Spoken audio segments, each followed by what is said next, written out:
grandchildren for our ancestors. This on your Facebook. I follow you ardently. So I'm not uninformed. This one is part of sexual minorities, Uganda. Part of their groups, when they get pregnant, they chase them away. I've been counseling about 5 girls who, because when the lesbians get pregnant, then they come and tell me what is going on. Their life is full of misery. Party, party, party after party. She can never have children. You love what you do, don't you? I absolutely love my work, yes. Of course. And you're protected by the Constitution. Yes, I am protected by the Constitution. Where's the constitutional provision that promotes homosexuality in this country? I told you it's not homosexuality. What is I it? do human rights. Protect life. You ask Sodome, she said human rights. We said Sodome, she said gay. We ask Ebisiyaga, she says sexual minorities. Confusion of the highest order. So what they do is they cover Bapa Kirechi. The baptismal name for that word is Sodome. But they are giving themselves a new name. Sexual minority. You know, human rights. you confuse sexual. Pastor. Yes. You're meant to heal these people. Yes. Not to confront them, aren't you? No. Bible says open rebuke is better than secret love. This girl needs to be told she's a girl. This young girl needs to be told she's a woman, not a man.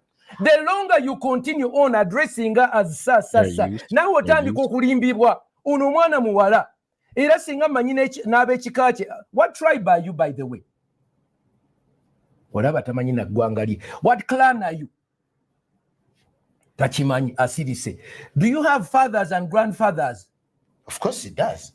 Tachimanyi tagana kiddamu kimuswaza. What is your tribal name?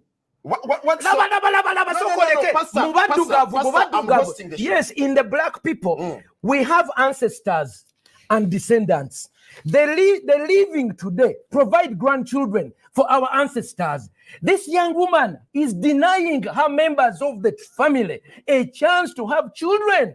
And in Africa, that is so bad. Pastor, if he's not come to your son or daughter, why don't you let them be? No, you see, in Africa, we don't go with what I do is what I feel. I am because I am. In Africa, I am because we are. We are a community. We always ask, oyo mwana wani. Kadi mubuziza, oli mwana wani. Kimulemi okuddamu. Pastor, you are recently convicted of blackmailing your fellow pastor.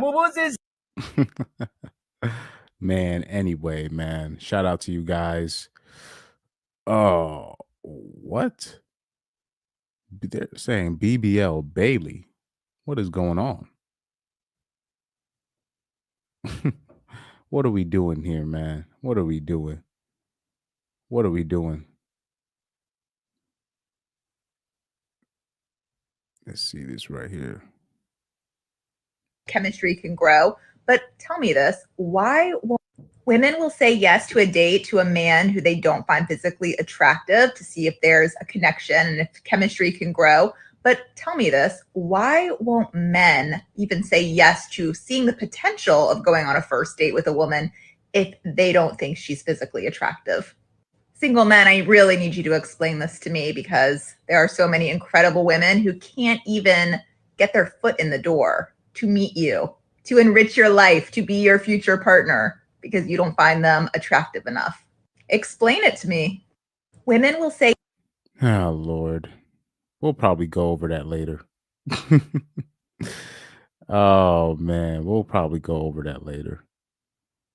Oh, man. What else we got today? What else we got today? Jada Wader. But obviously, the topic of discussion is Candace Owens responding to an Eminem diss. Right, so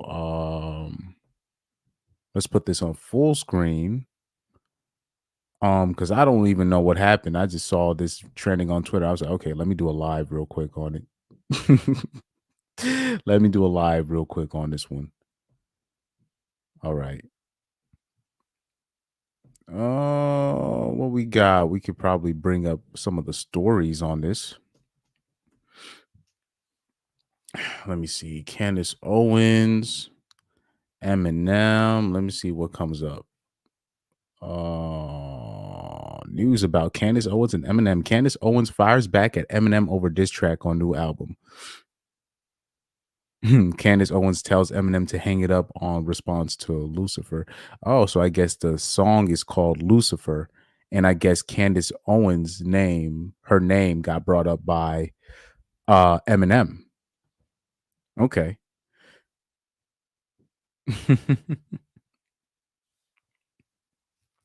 Oh, she's saying that Eminem dropped 2 diss tracks on her. That's wild. That's wild. That's wild. Let's go off TMZ. Candace Owens is firing back at Eminem after he dissed her on his new album, telling us his lyrics are super lame and accusing him of pandering to black people. Candace joined us on Friday's episode of the TMZ podcast, and we asked her about Eminem lashing out at her song in a song on his 12th album, Death of Slim Shady. Coup de grace. All right. Okay. I kind of get it. So before we even get into that, let's pop in some other topics in the meantime. Let's see what we got on Instagram. What should I cover? Let's see, what should I cover in the meantime? Should I cover D Wade? Let me see some. So I think Lorette has sent me something about D Wade. Or let's address Serena Williams, or let me see. Yeah, let's do D Wade. Pause. Let's do D Wade. Let's do D Wade. Pause. No Diddy. That's what I was about to. Yeah, no Diddy. Let's do D Wade. No Diddy. Oh man. Okay. So apparently Dwayne Wade reveals he's considering creating a nail care line. Dwayne Wade, I don't know when the appropriate time will come, but you need to come out the closet, dog, and stop. I believe low key he's using his son as an experiment meaning this, like he's using his son. He's living vicariously through his son, Zaya. He calls himself Zaya, and we're just supposed to just say that's a girl, even though we know that's a boy. But I think Dwayne Wade is basically sacrificing his son to the powers that be in exchange for something, because this makes no sense. And on top of that, I believe he is living vicariously through his son, because I believe Dwayne Wade is in the closet. He's definitely in it. Like it's pretty obvious, but you know, that's my opinion on that end. It's pretty obvious that he's in the closet. So let's take a listen to Dwayne Wade reveals that he's considering creating a nail care line. Yikes. Show us the nails. Don't get a close up of my nails. No. Listen, I've been on the road. I'm gonna do like this. But we see a pop of color. Yeah. Man, pause, man. Pause. No Diddy, all of that. This is oh man. Man. Man, oh my God, man. Shout out to Corey Holcomb, though. He's right on another person yet again. I know people keep saying, Corey only be calling people gay. That's all. I'm like, well, he be spot on with a lot of these motherfuckers, man. He be spot on. Let's keep it a buck. He be spot on with a lot of these guys. Like, scary spot on. Okay. What was the impetus for it? Expression. Fair use, by the way. Expression. Yeah, expression. You know, I'm creative. I'm expressive. And there's so many ways to do that. Your nails look better than mine. Don't do that. Don't do that. They do. Don't do that. So when are we getting the new manicure? Low-key, that was shade that she threw. You know, I'm working on, I'm thinking about, like, I'm actually thinking about jumping into the nail line. Like, Oh, really? I've been thinking about it. Yeah, I've been thinking about it. Like I've been in it so long, and I'm like, you know what? It could be a good time, but I got some cool ideas that I'm exploring. So this is breaking news. Actually, I need to tell you guys. I've been having some conversations on my own about exploring. I got a couple of ideas, and one of my ideas is one of my favorite things to do when it comes to this is actually sitting down with my daughter and getting my nails painted and painting hers. That's a time. That's a time that we get to connect. Right. Me doing something that she loves and also that I love. I give her medis and petties as well. So show us the nails. Don't get a close. We have fallen, man. We have fallen. And we can't get up. We have fallen, man. That's, oh, man. And it's so sad because I have so much respect for Dwayne Wade as a basketball player, but what he has, what he is, and what he has become, it is clear. Like Dwayne Wade is clearly a case of, he's clearly a case of one of the rare cases where, remember when him and his baby mother were battling for custody? Clearly, the courts should have granted the custody of his the son to the mom, because what he has turned his son into and what he has become himself is nothing short of a disgrace. You know, it's sad, really. It's really sad. That's one of the rare cases where the mother should have gotten custody. Yeah, we should have been suspicious too, because they never give the fathers custody. They never do. So for them to give them him the custody, clearly there were other powers in play, other powers that was in play. And I'm pretty sure that I'm pretty sure that his baby mother knew that Dwayne Wade was a in the closet dude. And that's probably why she was fighting for custody, because she's like, man, you gonna turn my son into a sissy. You know what I mean? And that's crazy. That's wild. Anyway, let's look at the comments. Somebody said he's clearly a lesbian. That's hilarious. Rico Hundo say, what the F is you expressing? Somebody said, I knew he wanted to live through his son. Yeah, exactly. That's why I believe, you know, what Zaya is going through. This is child abuse. What Zaya is going through. That's she said, your nails look better than mine. Yeah, she's shady as hell. Somebody said men used to paint houses, now they paint their nails. Well, like I said, it's one thing to shame the men, but like I said, who's been raising these men? Somebody said, and we was worried about Chris Bosh. Like I said, the gay rumors about Chris Bosh, I understand why those rumors were started in the first place. People were jealous that Chris Bosh had a bad bitch as a wife. That's really what it was. Loki, that's my theory, because I remember when I finally saw Chris Bosh's wife, I don't know if they're still together, but when I saw Chris Bosh's wife, I was like, oh, that's why they say he's gay. He had like a bad bitch as a wife. And she like her body, like I don't remember what her face looks like, but her body was looking correct. You know what I mean? Let me see if I can bring up Chris. I don't know if they're still married, but let me type this up real quick. Let me see if I can find that. Because you know, people were talking about, oh, Chris Bosh is the fruity one.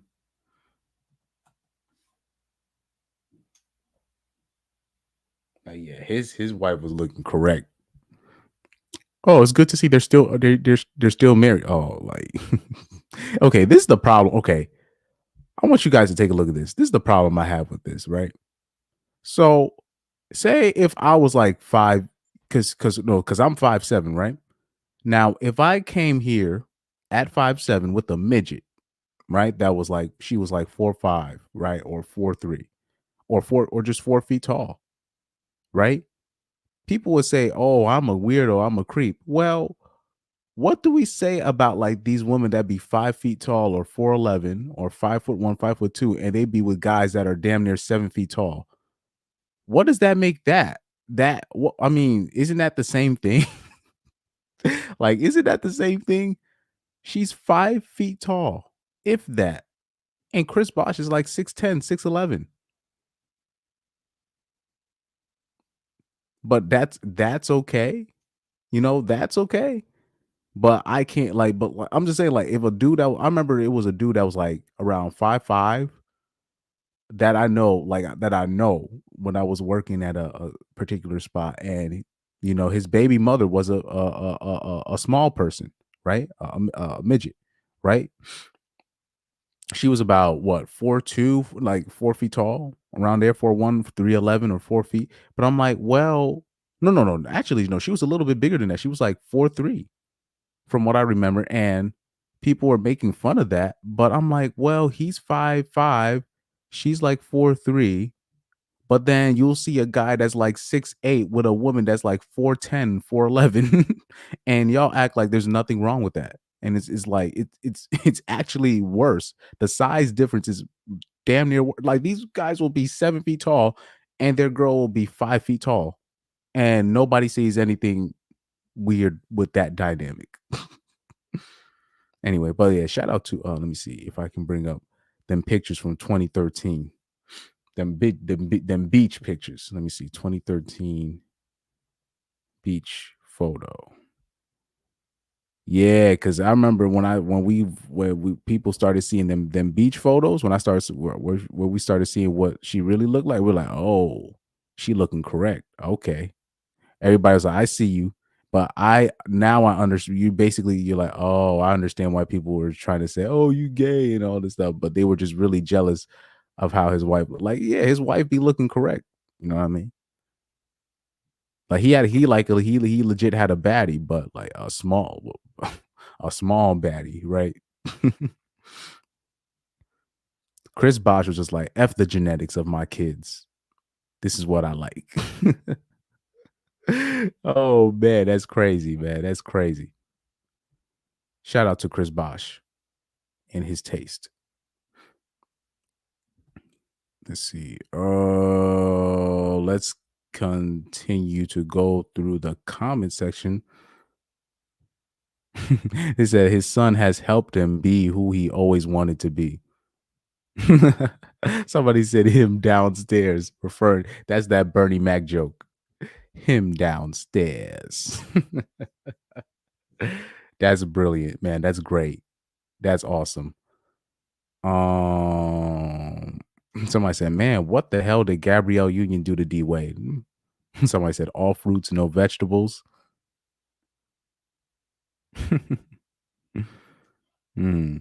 She said, I don't care what. So a woman said, I don't care what time we're in. I don't want a feminine man. Well, like I said, I mean, I'm sorry. This is just the times that we're in. And like I said, who do we really blame for that? Who do we blame for that? Who can we blame for that? You know, so it is what it is what it is on that end. So let's move on. See if there's another topic, another video that I can cover. Let's see here. Oh yeah. Isn't that interesting? This story here. Have you guys, I know you guys have seen this. Let me copy the link and let's do this. So I know you guys saw this story where a mother threw her newborn baby out of the window to her death because she thought a child would ruin her career as an executive at Porsche company, the Porsche company. And I'm looking at her and I'm like, oh yeah. So let's read I know you guys seen that, and it's interesting. You know, people keep talking about postpartum depression, this and postpartum. I mean, I think postpartum depression is a myth. That's my opinion. I could be wrong, But like I always say my proof is, why is it that I see guys like Tyreek Hill, right? Nick Cannon, Future, their baby mothers don't suffer from postpartum. It seems like the ones that are gonna get a payday, they don't seem to be suffering from postpartum. They seem to be just perfectly fine because they know that payday is coming. So now all of a sudden their mental health is great. And the guy that impregnated them, it'll be a guy that has like 12 kids with like 12 different baby mothers, right? And the guy is clearly going to be limited for time in terms of time for them and their son, but they seem to never suffer from postpartum. Right? It seemed like none of Eddie Murphy's exes, right? None of Eddie Murphy's exes suffer from postpartum. It's interesting the people that will throw that out there and just use it. I know people might disagree with me, but I think that's just an excuse. I don't think there's should be an excuse for, people wanting to kill their kids, but we give it to women and then we just say, oh, it's postpartum. or we, instead of just calling it what it is, you're a psychopath. But it's another story. That's a whole other story. So let's read the description, right? They say, in a tragic incident, 28-year-old, oh my gosh, she's 28. She looks 40. My God. Okay, she said, in a tragic incident, a 28-year-old Katerina Jovanovich was sentenced to 7.5 years for manslaughter after throwing her newborn daughter out the window. If a man threw out a baby out to the streets, that man would literally be in jail for like legit attempted murder. Like he would be in prison for like a legit long time, like a real long time, and with very minimal chance of parole.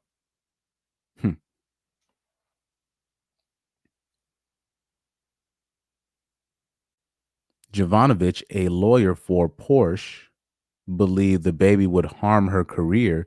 She kept her pregnancy a secret, claiming the act was accidental, but prosecutors argued she prioritized her career over her child. Neighbors unaware of her pregnancy expressed shock at the situation. Posts for news and awareness only. Okay. And like I said, I want people to understand, people were making like there was a lot of women in the comment sections for this particular story. There was a lot of women making like mad excuses for this broad attempting to kill her kid. I'm like, are you guys serious? So here you see the first comment. He said, can't really blame her when there's no access to safe abortions. And you're just like, are you guys serious? I mean, if it's, bro, we still have plenty of states that well, that's a whole other story. I'm like, forget that. Like, you're really going to make an excuse for a woman literally trying to kill her kid. I mean, where does the excuses stop? That's just wild to me, That's wild. Oh damn, I didn't know you guys started commenting. Yeah, like it's crazy. Shout out to Harp's Desire. He says, pure evil that woman is, unaliving penalty for sure. She won't get it, of course, well, because she's a woman. Oh man. Shout out to Pyro. And Harp's Desire says, I'm a truck driver from New Jersey and I work in New England, hence why I couldn't stick around last. Oh no, you're good, bro. you first of all, guys, you don't have to explain yourselves to me why, if you can't stay on the stream. Guys, do what you guys need to do. Do what you guys need to do. You don't have to explain yourself to me. Trust me, you don't have to explain yourself. You guys are good. Like just even you commenting on my YouTube videos alone and liking it, that's all you have to do. You know what I mean? Just I already appreciate that. Just in general, just the interaction in general, I already appreciate it. Pyro says, if a man did that, the police would have to get to him before the other people do. Yeah. And you know what's crazy? Because I saw the reaction via AJ's channel. I don't know if I can bring it up, but like I saw the video where the man, because it was like a black dude or a black woman, whatever, and I guess they saved the baby when they saw the baby fall out literally fall out the sky, and they were saying, "Oh man, she's clearly suffering from mental health issues," and I'm just like, and then they're like, "We can't judge her." Oh, you're just like, bro, are you guys serious? You're just like, she literally tried to kill her kid, and they're just like, well, she's in a mental. I'm like, she just tried to kill her kid. Literally try to kill her kid, and we're just like, she's just going through it, just her mental health. What kind of standard of justice are we trying to pass? And like I said, postpartum depression is a myth. I'm sorry. It's a myth. People have never ever answered the question. Well, how come none of Nick? So if postpartum depression is so common, okay, how come these dudes like a Eddie Murphy, Tyreek Hill, who else? Eddie Murphy, Tyreek Hill, the other people I talk about, Future, Nick Cannon, right? How come they have, out of all the 304s that they done knocked up, you think, oh, the more women that you knocked up, the more likely they're going to run into a woman that's suffering from postpartum. But it doesn't seem like that's the case. None of these 304s are suffering from postpartum. It's interesting, man. That's is interesting to me, man. But it's really sad. It's somebody, because people keep talking about this is why abortion needs to be a thing. And you're just like, bro, are you guys serious? She tried to hide the pregnancy. She tried to hide it.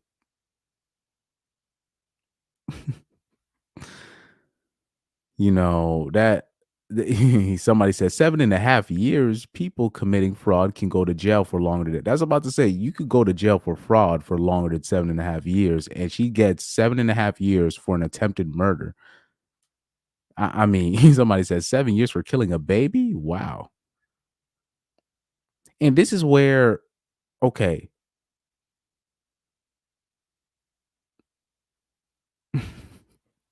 This is what, and shout out to a person. I'm gonna give him his proper shout outs. Ryan Stone. I guess another person that's kind of part of the manosphere. I think he is, even though he said a lot of things that I disagree with, but he hit the nail on the head when it comes to this, when it comes to the conservative men and them acting like they're about that action, but they're really not. So when you see cases like this, how come, or like Ryan Stone basically had a tweet. Let me see if I can bring up the tweet. I want to give him his props. I want to give because I liked and I retweeted Ryan Stone.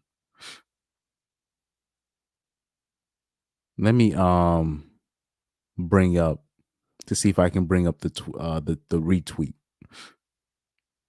because he said some real shit, dog. Because I know I liked it. First of all, I liked it and retweeted it. Oh no, I'm gonna have to look under the likes.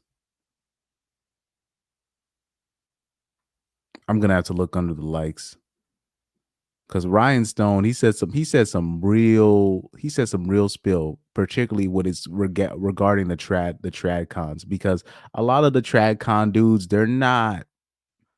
they be capping. They're full of cap. And Ryan Stone brought up a great point.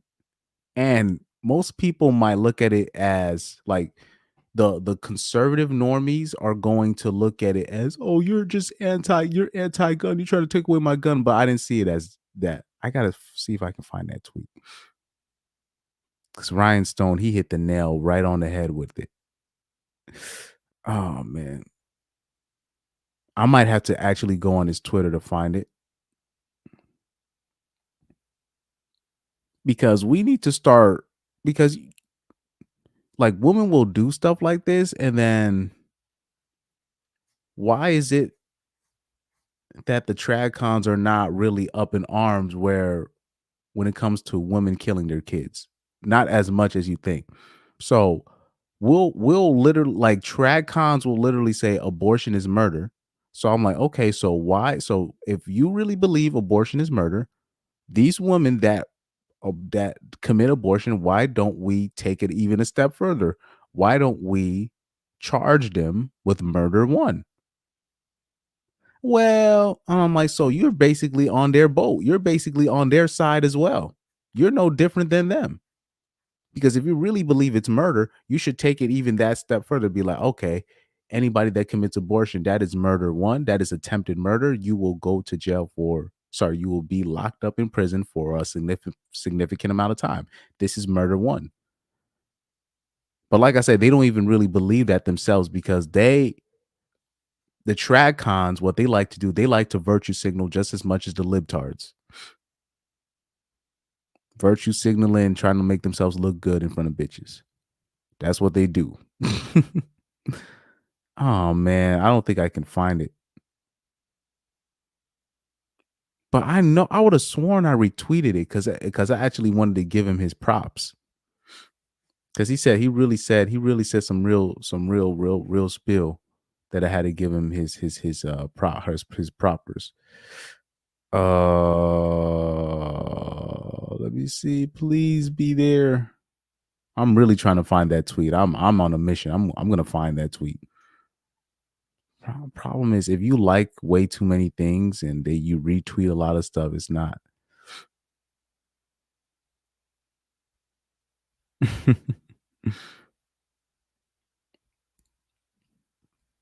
I wish you could search up, like, okay, what did you like and whatever by who? Let's see. Let me see. Ryan Stone, where are you? I might have to look it up.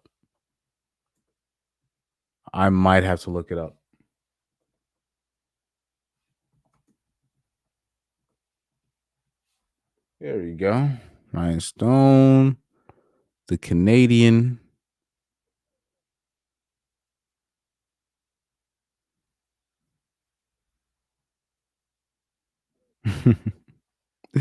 Oh shoot. Yeah, I'm never gonna find it. I am never gonna find it. But basically, the point that he was trying to make is it was a story regarding a female teacher basically molesting kids, right? And the female teacher got caught, and she obviously got minimal punishment. And he made a tweet. He said, "Where are the so-called conservative dudes that would brag about, oh man, let a man try to touch my kids and he's gonna be meeting his maker and all this stuff." All these dudes going out their way to kill or fight, male pedophiles. But when it comes to the female pedophiles, you don't hear none of that tough talk. He said, you don't, he said, where are your guns? He was basically saying, where are your guns for the female pedophiles? Nowhere to be found. Because like I said, even when men say stuff like that, oh, that's going to be the last, they're just really just trying to virtue signal to women, to make themselves look good in front of women. They're trying to make themselves look like a hero in front of women. It's no different than a male feminist on the liberal side trying to make himself look good for women. And it's no different. It's no different. It was a great point that he brought up. I don't see no dudes in the comment section talk about we finna find her and we finna delete her. None of that stuff. Even though she's a predator. But that just shows why even but Ryan Stone was trying to expose what's the real reason why you'll see men do stuff or say stuff like that. They're just trying to virtue signal and make themselves look good in front of women. So they don't really mean what they say on that end. So let's take that into this case too as well. Where are the men that are going to find her and put her where it actually do to her what needs to be done? Because this is a murderer or a attempted murderer. This is a murderer. This is a person that should not be on the streets. This is a person that should not even be allowed back on the streets. But we're going to give her a pass and just say, oh, she's going through something right now. You got the dude that had to save the kid that was simping heavy, talking about, oh, man, I might have to take care of the baby. Bruh.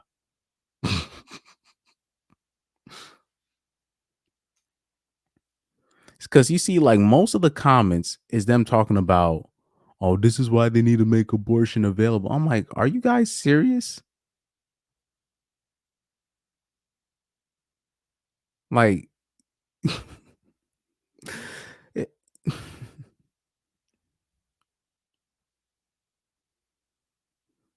it's he said, in effect of the career over family brainwash. Yeah, this is a woman that's clearly been there's no hope for a woman like that. There's not, like, she completely bought into the sauce. There's no saving a woman like that. But I'm pretty sure there's going to be some dumb dude that's going to still knock her up when she comes out. When she comes out of prison, there's still going to be a dumb dude that's going to try to knock that up. But that apparently she's 28 years old. That's a really hard 28. That is a hard 28, dog. That is a hard 28. Wee. That is a hard 28. That is a hard 28.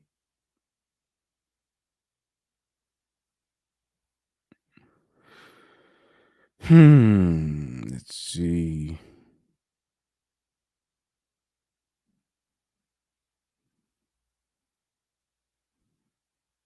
Oh, let me see.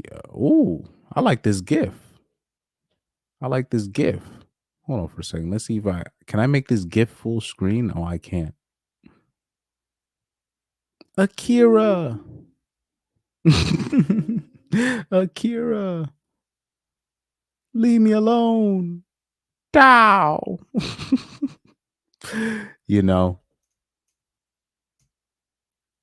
Anyway, let's bring up another clip, man. Let's bring up another clip. Let's see what we got here. Oh, I like this right here. I might have to. Well, let me save this one because this is going to definitely lead up into when I talk about my when I start talking about Eminem and all these people. Let's see here. Oh, because people don't ever see certain shit coming, man. I want you to take a listen to this because I've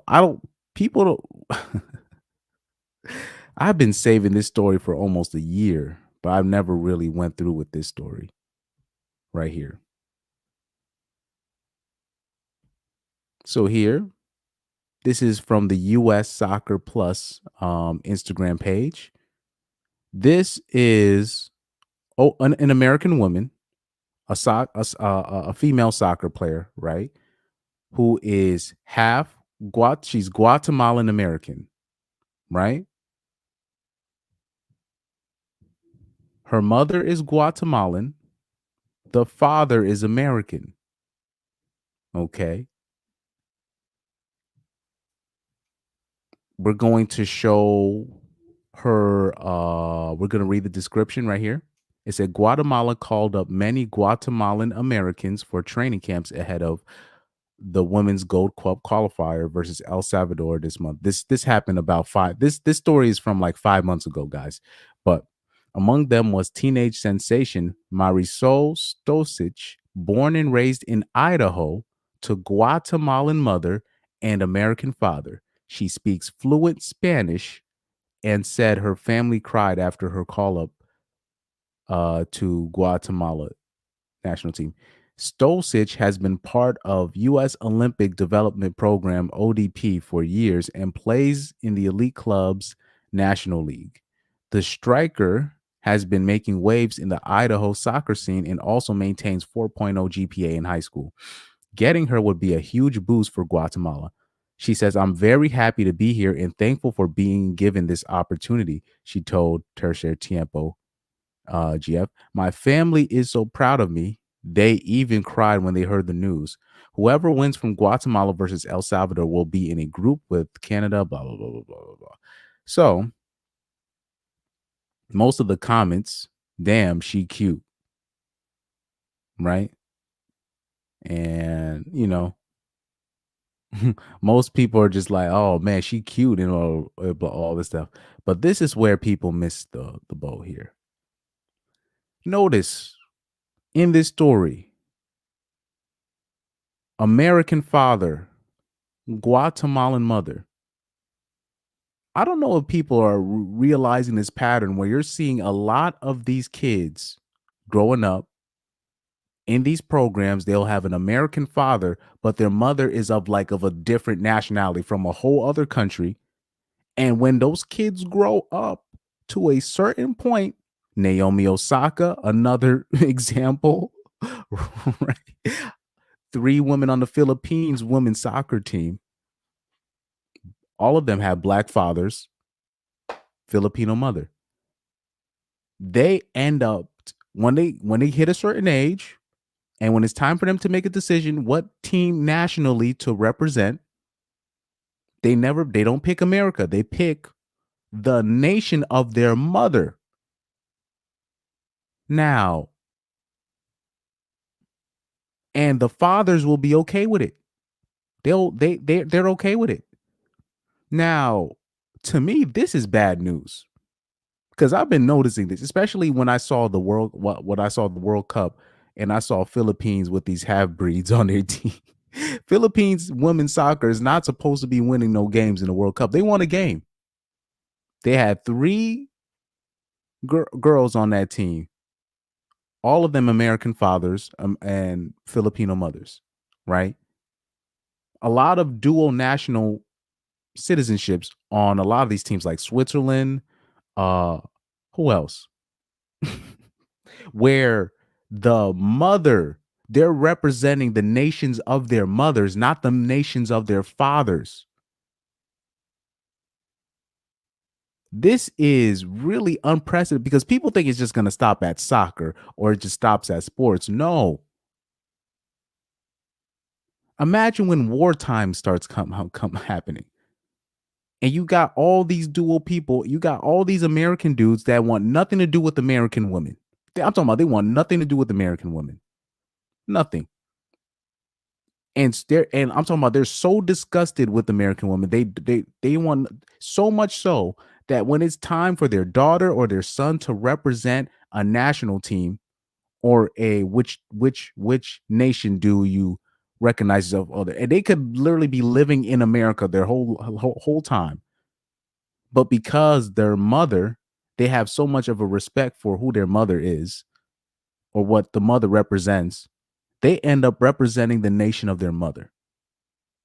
Why do you think Naomi Osaka is representing Japan? Her father grew up in Brooklyn, even though he's a Haitian man, but he grew up in Brooklyn. But she represents Japan. Why is that? Why is that? All these people representing the nations of their mothers, not their fathers. Doesn't that mean something? But like I said, people are going to miss the boat, because you're going to have all these dual national citizenship people representing the nation of their mothers when shit hits the fan. Not necessarily just with sports, but just in general. You got all these dual citizenship people. They don't want to represent this country. and they're going out their way to represent the nation of their mothers, and the fathers are okay with it because they are basically like, nah, the woman here. It's crazy. This is so much of that. It's so much of that. Let me see. Yep, happened to Eileen G. Eileen Gu. Eileen Gu. Let me see who that is. That might be somebody I know, but we shall see.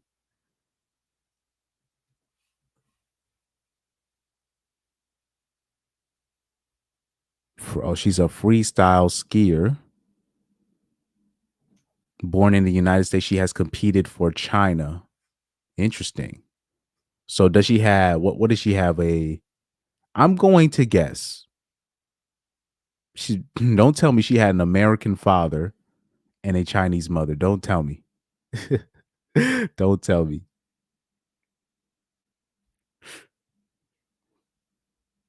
Let me see. Her mother, Yang, yep, Chinese mother. Her father is American. Yep, because I'm talking. This is what's gonna happen because they're using American resources, training here in America, and then representing another country. It's not like they're leaving America, and then no, they're literally using this country's resources to get better, to put themselves in elite level. But then when it's time to represent this country, they're representing another country. People don't understand how detrimental that is. like I'm talking about long term. That's detrimental, dog. That's detrimental. That's detrimental. You think France is gonna allow those Africans to just come over here and then just be all up in the youth academies, learn all the skills, learn all the connections, learn all the skills and the physicality, eat the right foods and do all that just for them to go back and play for Cameroon or Ivory Coast or Angola or Guinea? No, please. It's like, no, you're playing for the France national team.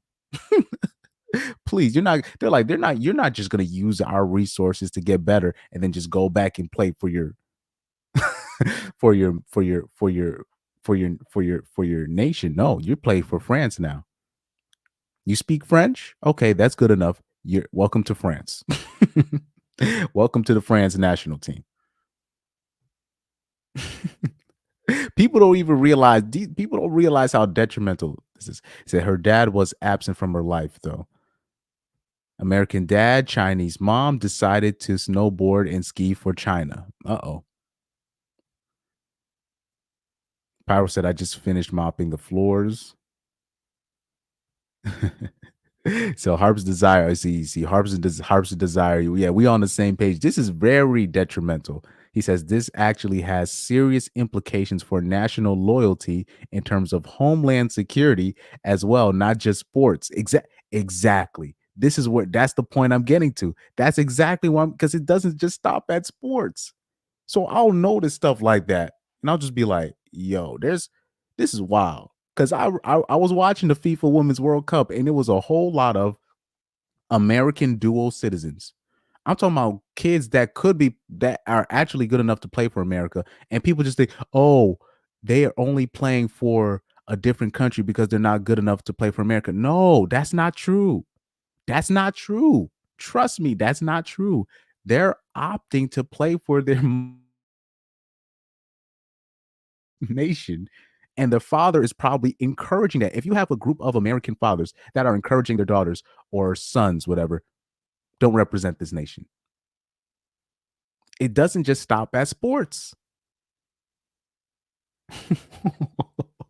It's people don't understand the man. Shout out to Harp's Desire, because people don't see this. They don't see the implications of this, because it's not like they're going back to China and then learning. They're using the American resources.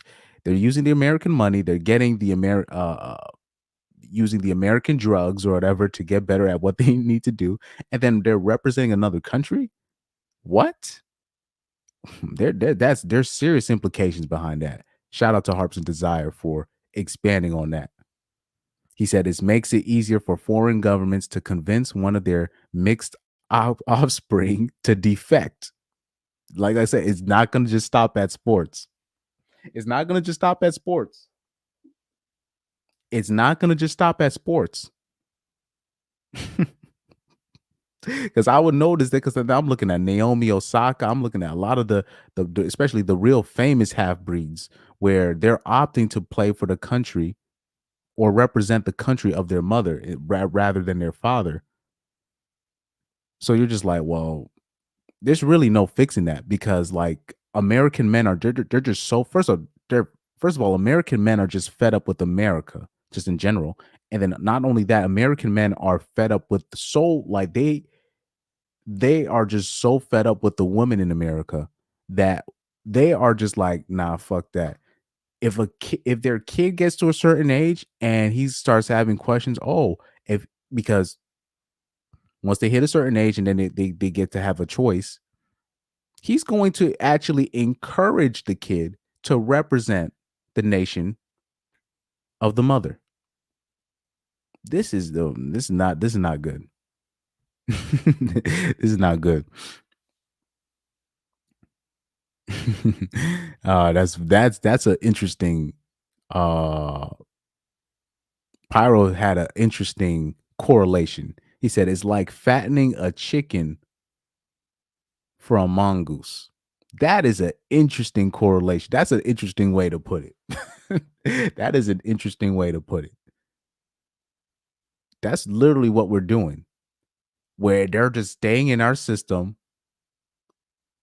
knowing how we do things to get successful, taking our skills, taking our training techniques, taking our resources, our connections, the connections to different coaches, the connection to different trainers, and then they're using that just so they can represent their mother's nation. It's going to be a whole lot, especially like I said, in the future, it's going to be a whole lot of passport bros, because we're already seeing the offspring of these military kids or these men that would love to travel, where we're seeing the offspring of these people and they're doing damage. They're doing damage now. Watch, you're gonna see, like in the future, you're gonna see the Philippines have a nice basketball team, or a nice soccer team, or a nice women's soccer team, or a nice sports team. Like one of these Asian countries, they're gonna be nice. You're gonna see more half breeds on the Poland national teams, like Poland, Russia, Italy. You're already seeing it. It's wild. Pyro said it's our Jamaican talking point. It's like fattening a chicken for a mongoose. Also, not only, Jamaicans have interesting sayings, you know who also have interesting sayings, like Italians. When Italians be saying certain stuff, that joint be funny. Like they'll say like stuff like, just because like they will like, remember, like let me see if I can bring up that interview. There's a something I want to bring up real quick. Let me bring this up. Do you remember Gino from that British show, the Italian on the British show? And he said, like, if my mom had wheels, she would have been a bike. If my grandmother, if my grandmother had wheels, she would have been a bike. And everybody just started cracking up laughing. Italians will be they'll say stuff like that. They don't even realize how funny that is. Shout out for fair use, by the way. Do you know, if it had like ham in it, it's closer. No. It's closer to a British carbonara. Oh no! It is. No, that's true. Oh well, I'm glad you're standing. Do you agree? Yeah. Oh, you know what I mean? If my grandmother had wheels, she would have been a bike. You know what? You know what the hell is? It doesn't make any sense what you said. It's a different recipe. It's got nothing to do with macaroni cheese. What? How random is what? Can please anybody help me in the kitchen? Oh God, my God, he choked. Like Italians will say stuff like that. I remember one Italian, he said like they'll say stuff like they'll be like if if my dog had wings, just because my dog has wings does not mean that doesn't make it an airplane. If my dog had wings, it'd be an aircraft. I didn't heard Italians say stuff like that. That is hilarious. if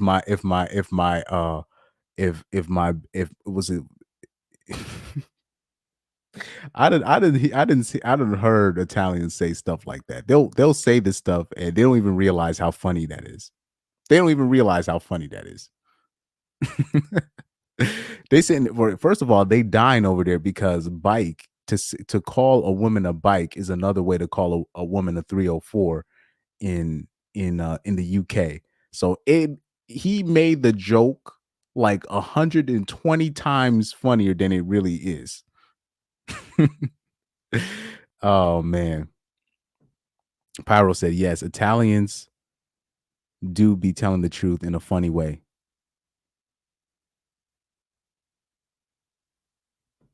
Oh, so Harp's Desire was talking about there is a flip side to this.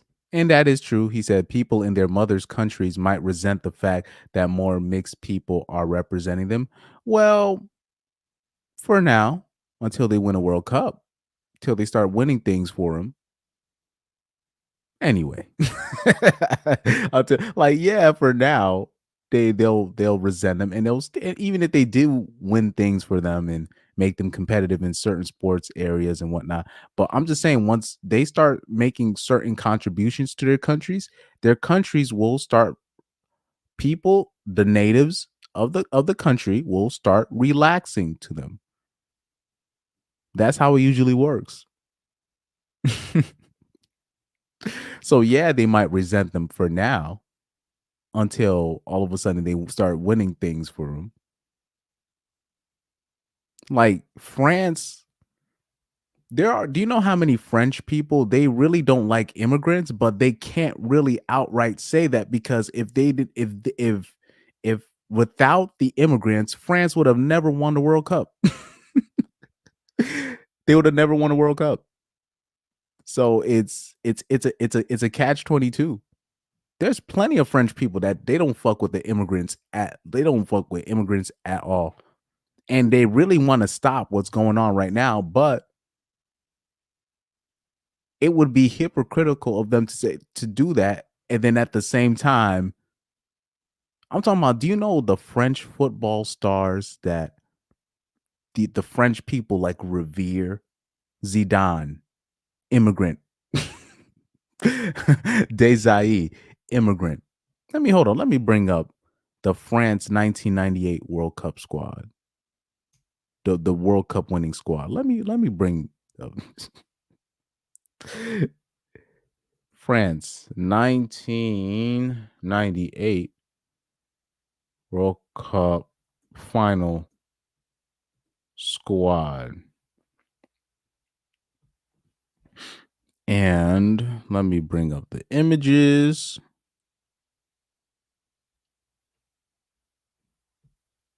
Because a lot of French people, they don't like immigrants, but they can't say that joint out loud because it will just make them hypocritical. Eventually, they will welcome them in. Eventually. Let me see. Share this tab. Zidane, immigrant. Desailly, immigrant. Immigrant. Thuram, immigrant. These two, I don't remember. Barthez, immigrant. The captain here, Didier Deschamps, he's probably the only one that could say, okay, I'm native like to French. Damn near most of the squad, immigrants. Right? Now let me show you the 2018 World Cup squad.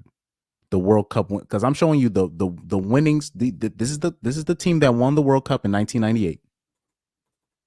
So now the 2018, how about this? The 2006 World Cup squad that lost in the World Cup finals. Let me bring that up.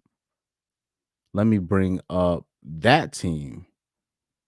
if I can bring, let me see if I can bring up that team, the France 2006 World Cup final squad. Let me see if I can bring that team up.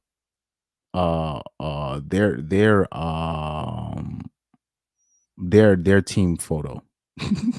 Let me see if I can bring that up.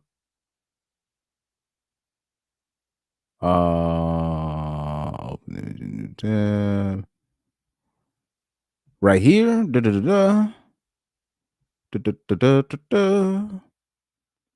Zidane, immigrant. Gallus, immigrant. Vieira, immigrant. Thuram, immigrant. Henry, immigrant. Abidal, immigrant. Ribery, I don't know. LeBlanc. No, so he's native. He's France native. Barthez, immigrant, I think. Maluda. I'm just gonna assume Barthez is an immigrant because Barthez that's not a French last name. Maluda, immigrant. Makalele, immigrant. Like that whole 2006 World Cup squad that made it all the way to the finals.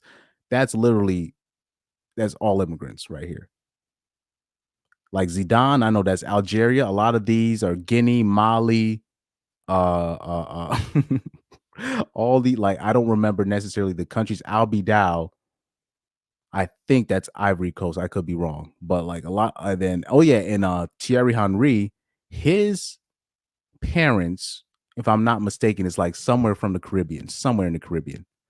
I don't remember specifically which country, but it's somewhere in the Caribbean. And that's one of the greatest like French football players ever. Let me bring up 2018 World Cup final squad. Let me bring that up. The one that won the World Cup in 2018. Let's see if I can bring them up because even the ones that you think that are French natives, they're not. Because people just look at people of color being the immigrants, and there's plenty of white dudes that are immigrants as well, but they can fit in. But they're if you look up who their parents are, or if you know who their parents are, they can't even speak a lick of the native language of the country. But because they have a white skin, they could kind of like not face the backlash of hold on for a second, man. 2018 World Cup group friends. Let me see. I think that's a better picture. That's a better picture to use. Open image in new tab. And let's share this photo.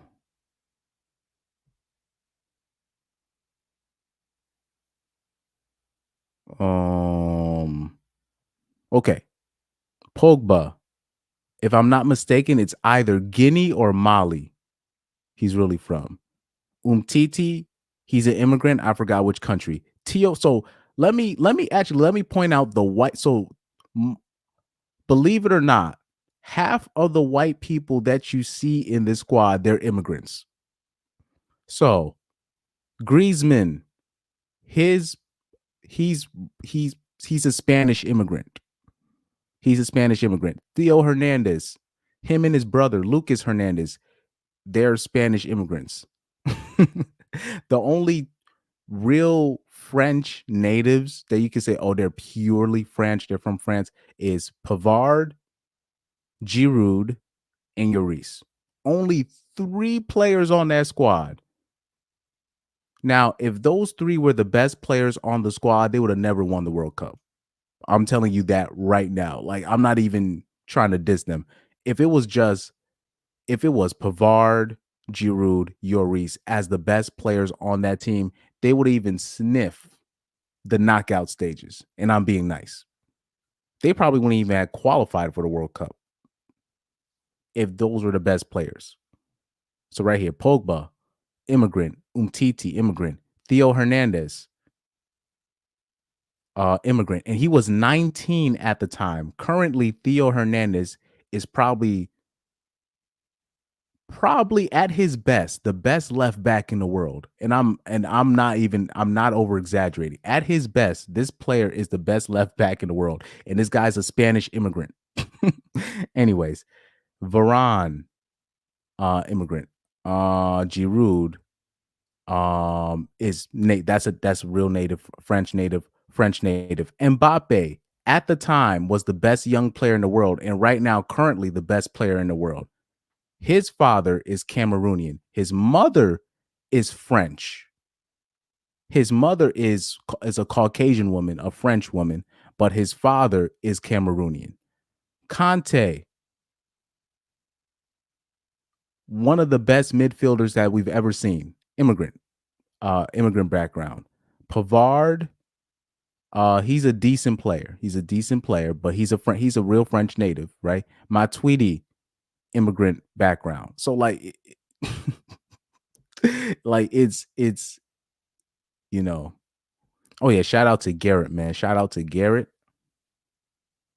You know, shout out to Warband to any Warband members that decided to join the stream.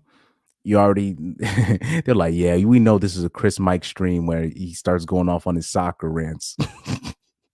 Yep. Anyways, let's put it to what I wanted to put it to, where I was talking about Drake. Well, I was gonna bring up Pete Davidson talking about Drake.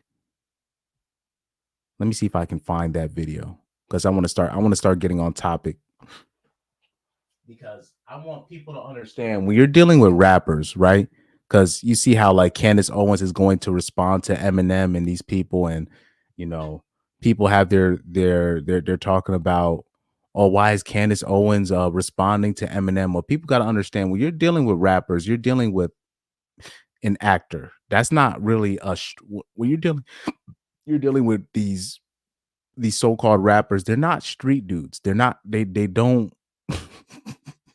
Those are actors at best. Especially if you're talking about somebody like a Drake, who literally came into the game as a rapper. I mean, sorry, an actor. He came into the entertainment industry as an actor, you know? Let's see if I can bring up that post where I can bring up that video of Pete Davidson talking about Drake being the greatest actor. And I've said this for years. I didn't know Pete Davidson had said this 7 years ago. I had no idea. So shout out to Pete Davidson for saying it first. Because I didn't know. A lot of these things that I say, I don't even realize that it's been said before. And meanwhile, I'm sitting there, you know, working my Home Depot jobs back in the day, thinking I'm dropping knowledge to my fellow coworkers, talking about Drake being the greatest actor. Meanwhile, it's already been said before, and I had no idea. So let's bring up this video.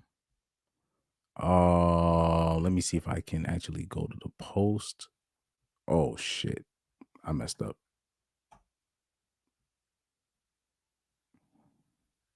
Right here. Years ago, Pete Davidson said this about Drake. Best actor of all time. Sweetest guy ever. He gave us all OVO jackets. Is that really true? Yeah, he got us all SNL OVO Roots jackets. Pete Davidson and Pete Rosenberg explained that Drake's public persona is a complete act. He's been acting as a dope rapper for fucking 7 years. He's the best actor of all time. I say the same thing. It sounds like an insult, but it's not. It's not. It's not. He's dope. He's dope. He happens to be good. But the part he's playing is not him. Yeah, that's not him at all. Pete Rosenberg explains how Drake has a similar background as him, and therefore he knows him. All you have to do is meet someone who's like you and know, like, I know you. Right. I know you. Right. Suburban Jewish rap Yeah. kid. How are you? Yeah. Yeah. I know you. You're Canadian. Yeah. You're Canadian. I'm Maryland. You're Toronto. But I know who you are. Yeah. One of the comments said, "This aged like fine wine." He's just it's performance art. He's the sickest. I can't. It's so hard to explain, and I'm so glad you get it. The best actor ever. What do you guys think? Are they talking nonsense or do they have a point? 7 years ago. Like I said, Drake is the great. I always say this: Drake is the best. I'll take the best actor ever, and he's been playing that rapping role. He's played that role so well, you know. And on top of that, he's actually pretty good at it. But like I said, he's an actor. This guy is an actor. And I am glad that other people see this. And I didn't know, because I used to think I was the only one saying this. Meanwhile, it's already been said years ago. So I had to give them their props. And I apologize to anybody that if I gave them the false impression that I came up with that, because clearly there's been people that have had the same sentiments for a while. Because Drake, like I said, he's a great actor. Like a great actor. Like I'm talking about better than Denzel, better than who else? All these people. In fact, let me bring up a Instagram video that I made in 2022. Or was it a short? It was a YouTube short that I made actually. Oh no, it was an Instagram. I made it on Instagram as well. You know. Oh man, I had to like my boys. Oh yeah, by the way, I just came from this rehearsal. Awesome rehearsal. I had set up a rehearsal with a bunch of guys, a bunch of professionals that I know, and we had a freaking great rehearsal. Oh my God, that is as good as it's almost as good as it gets, because we've never like I said, we were just waiting for one piece to come in and make the rehearsal straight, which was the bass player, and he came in and he killed it, and we were all fucking locked in. We were locked in. Anyways, let me bring up my profile on Instagram. So by the way, follow me on Instagram, Fake Phoenix Prince, right? Let's see. To the people that be saying, I hide my face, and I'm like clearly you haven't been following me for long. Let me see if I can find when I was talking about Drake being a great actor. I gotta find that. I gotta find that.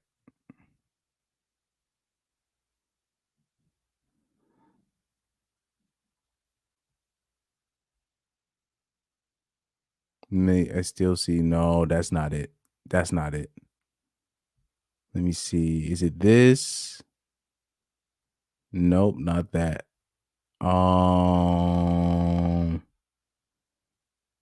Cynthia G. No, when I was talking about Cynthia G, no, that's not it.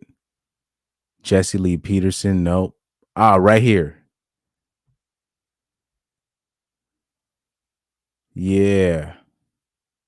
Cause I made 2 videos of this. I did one on Instagram and then I did one on YouTube. Sunday.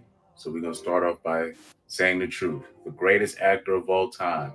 It's not Will Smith, not Denzel, but it's Drake. His greatest role yet is playing a rapper for the better part of 15 and 20 years. By the way, those farting sounds, those were sound effects I added.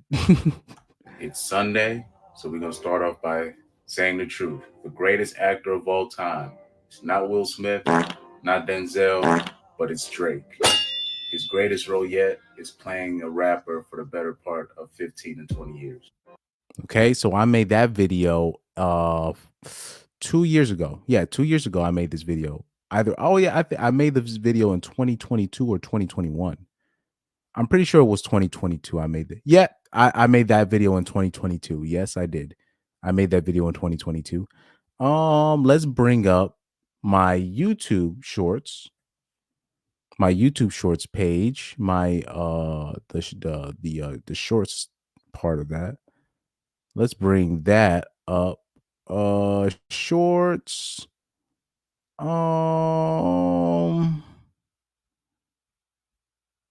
Let's see if we can bring up some of these things.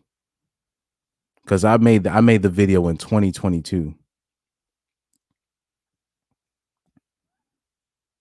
Yeah, right here. When I said Drake is the GOAT actor, 1.2 thousand views. right? You ask me who the greatest actor of all time is. It's not Denzel Washington, not Brad Pitt, but Drake. His best role yet, playing a rapper for a better part of 15 years.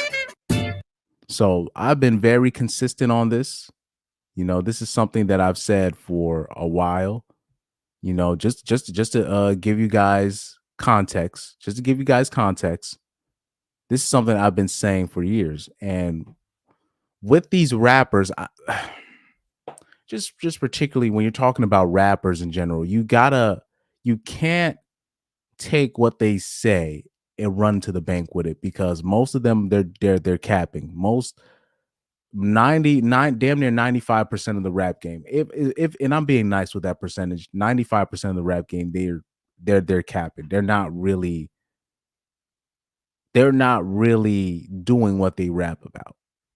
You know, they're not really doing what they rap about. So people will say, oh, if they're gonna see the Candace Owens, oh my gosh, she's beefing with Eminem. It's not really a beef. It's just two personalities going at it with a difference of opinion. And you know, Eminem, he's he plays his role really well as well. He plays his role well as well. You know, so let's go into the Candace Owens thing with Eminem. Candace Owens is firing back at Eminem after he dissed her on his new album, telling us his lyrics are super lame and accusing him of pandering to black people. Hold on, let me exit out of this. Candace joined us on Friday's episode of the TMZ podcast, and we asked her about Eminem lashing out at her in a song on his 12th album, Death of Slim Shady, Coup de Grace. In the track Lucifer, Eminem raps, and Candace, oh, I ain't mad at her. I ain't gonna throw the fact bitch forgot she was black back at her. Laugh at her like them crackers. She's backing after. Her back is turning a cute MAGA hat with her White Lives Matter shirt. Okay. Or save this MAGA dirtbag in a skirt. Just open the biggest worms on the planet Earth. Call her Grand Wizard, Candace, or Grand Dragon like the national anthem. I won't stand for the tramp. Okay. Now, oh yeah, people are still on because the White Lives Matter shirt, it's basically them making fun of the Black Lives Matter shirt. It's not whether they believe in that or not. They were actually poking fun of the the Black Lesbians Matters movement, right? She says Eminem is so desperate to show black people he's real. He sent a producer to find out what black people don't like, and he landed on her because she's a Donald Trump supporter. He said the way Candace sees it, Eminem's career is in decline and he's too old to be relevant, so he's pandering to his fans by attacking her. That's plausible. Eminem ends his verse by rapping, but I can't diss her because my plans are to get in her pants and I'll blow my chance if I answer back to her. And Candace tells us if she's interested in what Eminem should focus on moving forward. So let's look at her response to Let's look at her response to Eminem. Like I said, I've done my live streams talking about Candace Owens, her personality, what her personality type is. You know what I mean? Basically trying to give people a little bit of a background on Candace Owens, or somebody that thinks like a Candace Owens. So obviously Eminem doesn't understand. Eminem is pandering with his lyrics. He's definitely pandering. I don't know if he's under the impression that he might think that most black people don't fuck with, Orange Man, but I think there's a lot of black people that are waking up to the fact, like, to not get used by the donkeys.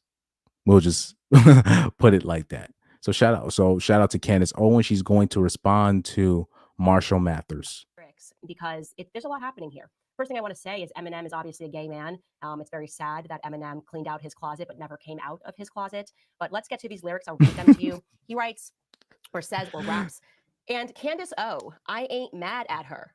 So damn off rip. Candace Owens calling Eminem gay. Off rip. Golly. Because there's a lot happening here. First thing I want to say is Eminem is obviously a gay man. It's very sad that Eminem cleaned out his closet but never came out of his closet. But let's get to these lyrics. I'll read them to you. He writes or says or raps.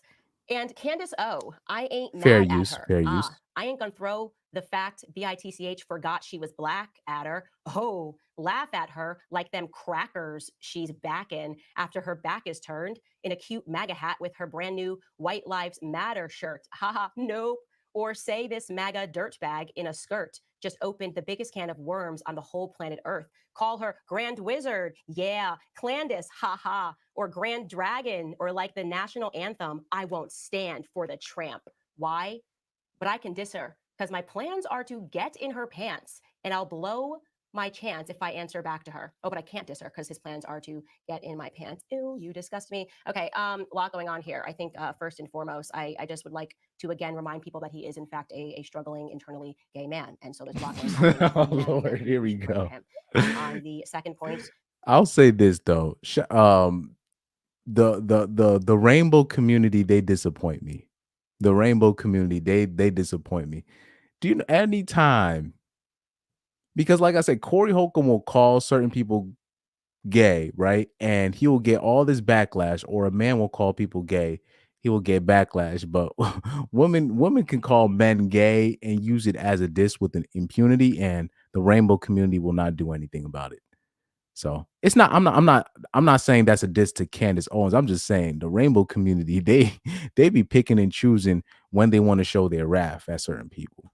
the way that we know that is because he's actually recycling things that Black women have said about me on the internet. Like he's pretending this is original, calling me Candace. It's not.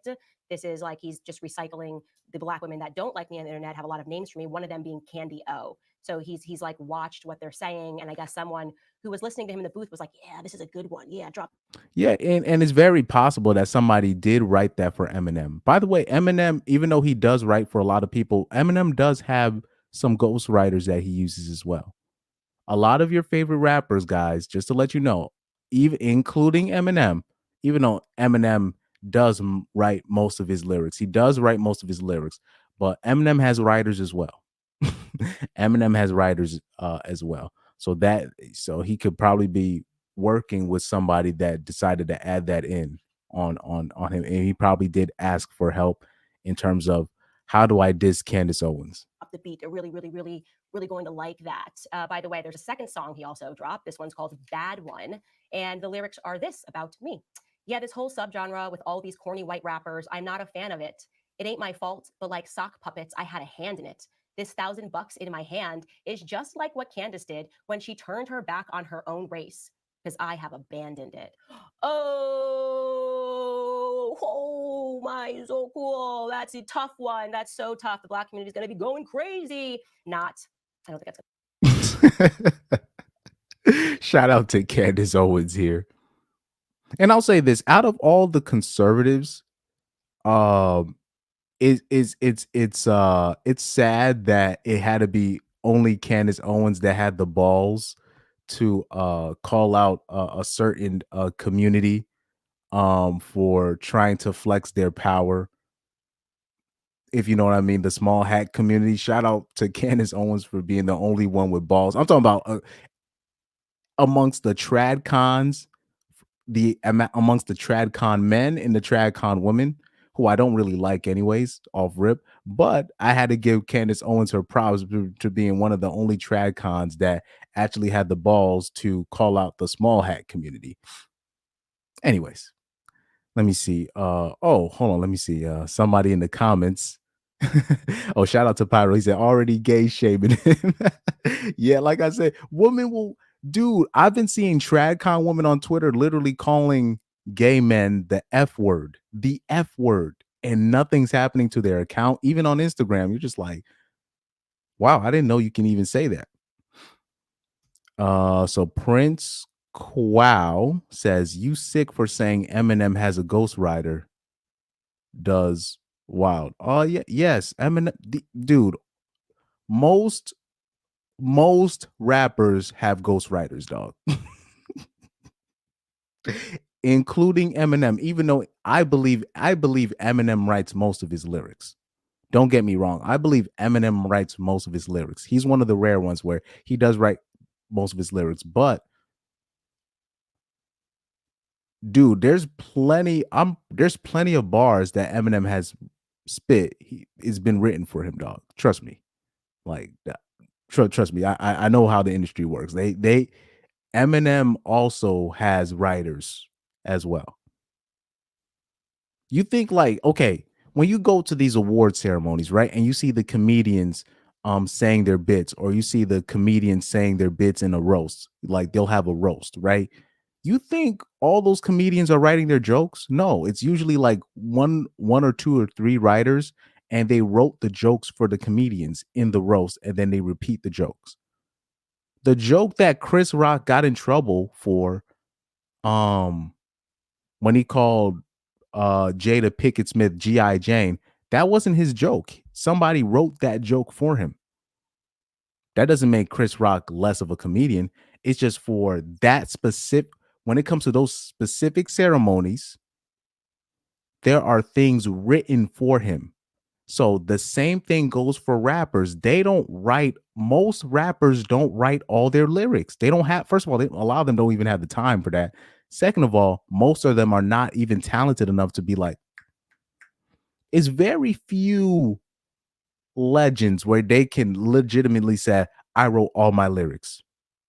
I believe that's Pusha T. I believe that's Malice, who's also known as No Malice. So remember when Malice and Pusha T was known as the Clips, I believe they wrote damn near all their lyrics, because not only are their lyrics stand the test of time, both of them can just freestyle like it's nothing. They can just do a freestyle like it's nothing. They've made jingles for certain companies that they're still getting royalties off of. Like, I can tell the Clips, they write most of their lyrics. And same with Eminem. Eminem writes most of his lyrics, but he also uses ghostwriters as well. Okay. Who else can I bring up? But yeah, most rappers, they use ghostwriters, including Eminem. Even though I believe Eminem writes most of his lyrics, but it's very possible that he had help, especially with these songs where they're obviously taking shots at Candace Owens. Either he's heavy pandering to Candy O, or number two, maybe he's baiting her. I don't know. Or number three, he's the writer that he's working with. He's trying to say, okay, let me see if I can get some shots at Candace Owens, you know?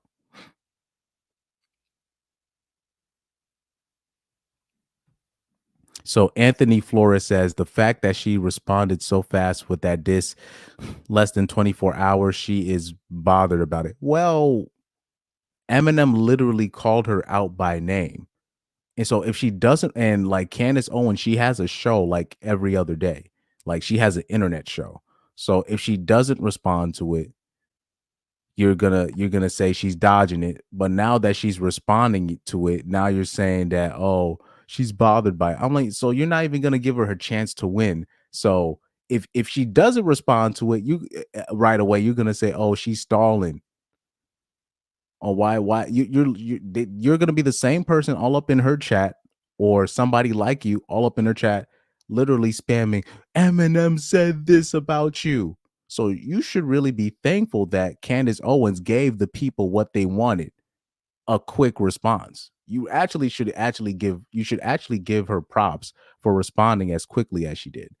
Because if she doesn't respond, it's going to be people all up in her chat spamming Eminem's lyrics in there until she responds. So like, let's not do that. Like, we're not that means you're not even giving her a chance to win on that. That's not fair. That's just not fair.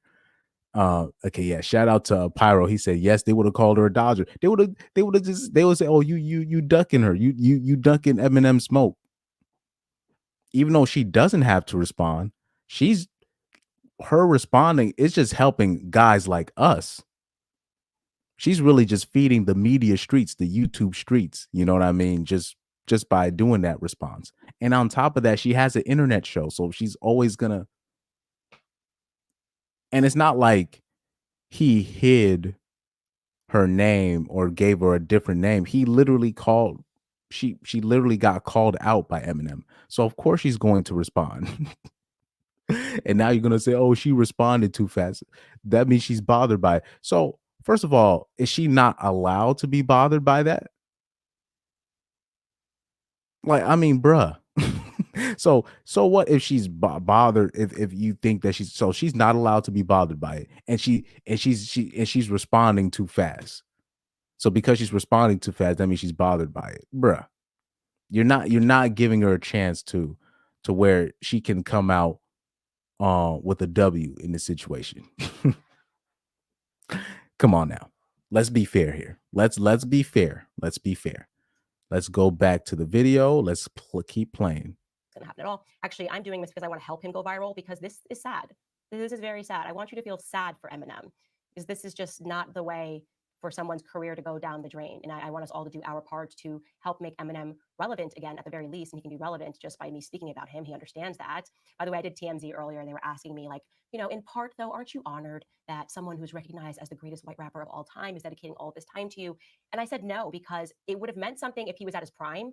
As an example, Dave Chappelle, he made a really, honestly, it was kind of a hideous joke about me. I didn't think the joke itself was funny, but I did appreciate the fact that Dave Chappelle, who is the most famous comedian in the entire world at the peak of his career, was mentioning me on stage. Like when he was very sad about George Floyd and he did this whole skit and he said some awful things about me, I did have that moment where I went, wow, Dave Chappelle knows who I am.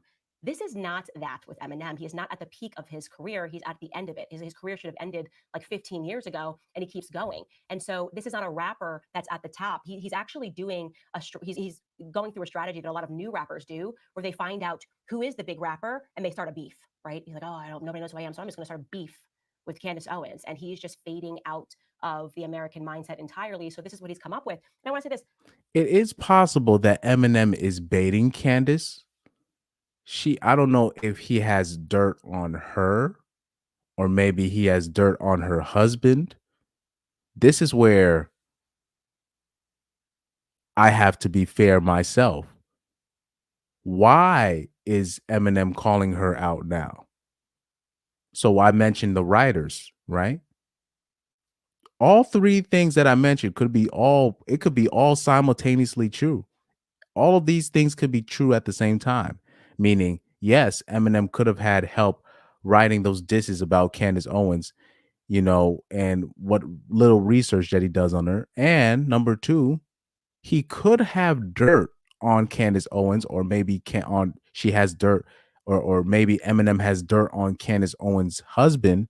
So when Candace Owens responds back with her own diss, he can reply back with the dirt that he has on her or on her family or her husband, right? So that is a big possibility. This is where Candace Owens needs to be careful, right? Because it's like the way that he's calling her out, it's way too suspicious. And the writing is like, it doesn't seem like Eminem in terms of like, because the bars weren't even that clever, even though Eminem is not really that clever of a rapper as advertised. No disrespect to Eminem. A lot of the stuff that he raps about is not really that smart anyways, but it was very the lyrics that he said about Candace is very like vivid and like very, it's clear, like where he's clearly calling her out. So that could be bait. And Candace Owens probably fell for it by saying that Eminem is not relevant. Genuinely, the pander here is pathetic. He's literally making a plea to the public. I hate white people. That's what he's saying. He's calling white people crackers. He's using a slur against his own people, while at the same time, unironically, accusing me of doing what he's doing. He's like, she turned her back on her own race, as he turns his back on his race and calls them crackers. I've never used slurs to describe Black Americans. I don't have an issue with my race, but you very much. So what Candace Owens is saying is true, but like I said, Eminem could be working with a Black female writer. There are some talented Black female writers in this industry, and a woman probably made a reference and Eminem probably repeated it. So that's also very possible, because that's why I was about to say that kind of makes no sense to say she's a sellout, but low key he's selling out his own race by pandering, and that's what he's doing in his track. So that's the big irony here. Have an issue with yours. And the other thing is, like, he doesn't even know what his audience is. Again, this feels very maybe could have done something in 2016 when the whole world was, so anti-Trump and it was the George Floyd moment. He doesn't even understand what's happening. I mean, that conversation has broken in the Black community. That's why Trump's numbers are up. Beyond that, I've been on the Breakfast Club. I've done Joe Budden. Like, Black Americans are following this podcast. They actually like me. I went viral on a few of those channels, on Instagram channels the other day because of my conversation with Don Lemon. They're starting to hear what I have been saying, because back in 2016, when I was saying Black Lives Matter was a fraudulent organization, people were not ready to listen to that. Then what happened was they proved that they were a fraudulent organization, and people said, yeah, no, I think Candace may have been trying to tell us that, and she was right, and maybe I need to listen to her rather than listen to what other people are telling me about her. And one of those people that they're not going to listen to is you, Eminem, because you're just so irrelevant. Your music isn't good anymore. And like I said, you're the one that's actually cosplaying a race that you aren't. You're desperate for Black Americans to pick up your tracks because you abandoned the audience of a lot of people who are listening to your music. I'm a trailer park kid, and then what did you do? You dunked on kids from the trailer park. You dunked on actually an entire middle class of white people who loved your music. You dunked on people in the country. For what reason? For what reason other than you misread the room? And the way and the reason that... Let me see if I missed anything in the comments. Let me see. Oh, I missed a lot. So Prince Qual said M doesn't need ghostwriters to go after her. She literally went after M first. Know your facts. I love her, but she's poking a bear. You said she went after him first? When? M doesn't need ghostwriters to diss her, bro. You'd be surprised. You'd be surprised. Doug MPA said, ever since Candace left the Daily Wire, I don't pay attention to her at all. Well, of course, because what Candace Owens was saying about the small hats community, her days at the Daily Wire were numbered. Oh man. So yeah, so they're saying that she came at first calling him gay on one of her episodes.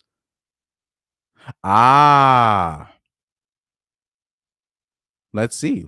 Maybe okay. That means I must have missed that. Let me see.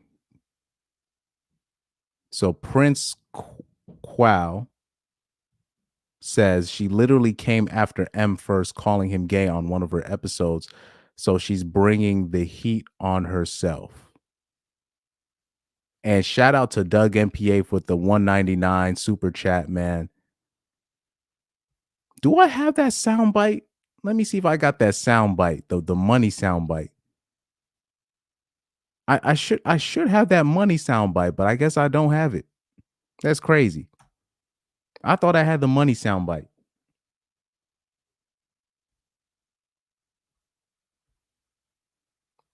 Let me see. I guess I don't have it. I guess I don't have it, man. Oh man. Oh, I think I have it. That edited version of the Hey yo, I'm about to let me see if this works. Let me see if this works. Let me see if this sound bite works. This is gonna be my new sound bite for if somebody just gives a super chat. We got money, nigga. We got money, nigga. People forget DJ Khaled used to say the N-word with the impunity back in his Cash Money days when he would be just talking over them Birdman tracks, them Cash Money tracks. We got money, ninja. And you got Birdman's vocals in the background. Oh man. We got money, nigga. I don't know about that one. I would have sworn I had a cleaner version of that audio. I would have sworn I had a cleaner version of that. I guess not. I guess not. We got money, ninja. Oh man. Let me see. Let me try this one. Let me try this one, man. Shout out to DJ Khaled for the soundbite. People forget DJ Khaled used to say the N-word with impunity. And it sucks because one day what's going to happen is DJ Khaled is going to hit like a major lick, and then they're going to bring up his Cash Money days when he was like, we got money, ninja. And he's going to have to explain that. And I'm going to be like, guys, that was literally 20 years ago. Like he wasn't saying that with hate. This for the ghetto. Yeah. That's the one I got. Let me delete this one. And we're just gonna keep that one. And anytime some money comes in, it's gonna be Birdman and DJ Khaled in the background.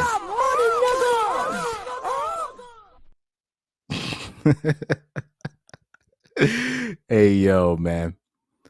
So Doug MPA said in the super chat, Eminem's wordplay got him famous, not his. Thank you, Doug MPA. Thank you, thank you, Doug. Thank you. This is what I've been trying to say. Do you know how long I've been trying to say that? Maybe I don't, because like I'm not good with words, just in general. But I've been trying to. It's not really his lyrics; it's his wordplay and his ability to say words very fast. Like that's what got him the recognition, the fame, the power, all of that. And he did caught the attention of middle white America, so they really uplifted him with his fame on that end too. So that helped, but it's mostly his syncopation and his wordplay, not his lyrics. Because if you actually look at his lyrics, it's just him talking about him wanting to kill his mom and and him being white trash and all. Like, I mean, it's it's not like he's not like a lyricist, like a Black Thought or a Andre 3000. You know what I mean? Like those are lyricists, an immortal technique, right? These guys are lyricists, where their lyrics and even their wordplay is to me is better than Eminem's in my opinion, but where their lyrics is like wow. You know what I mean? No disrespect to Eminem, but Prince Quao, let me look up, because you said Candace Owens called him gay on a separate episode. We'll have to look that up. Well, let's look that up. Let's look that up real quick. Candace Owens calls Eminem, because he called Eminem gay here. I don't know if she did it also in the past as well.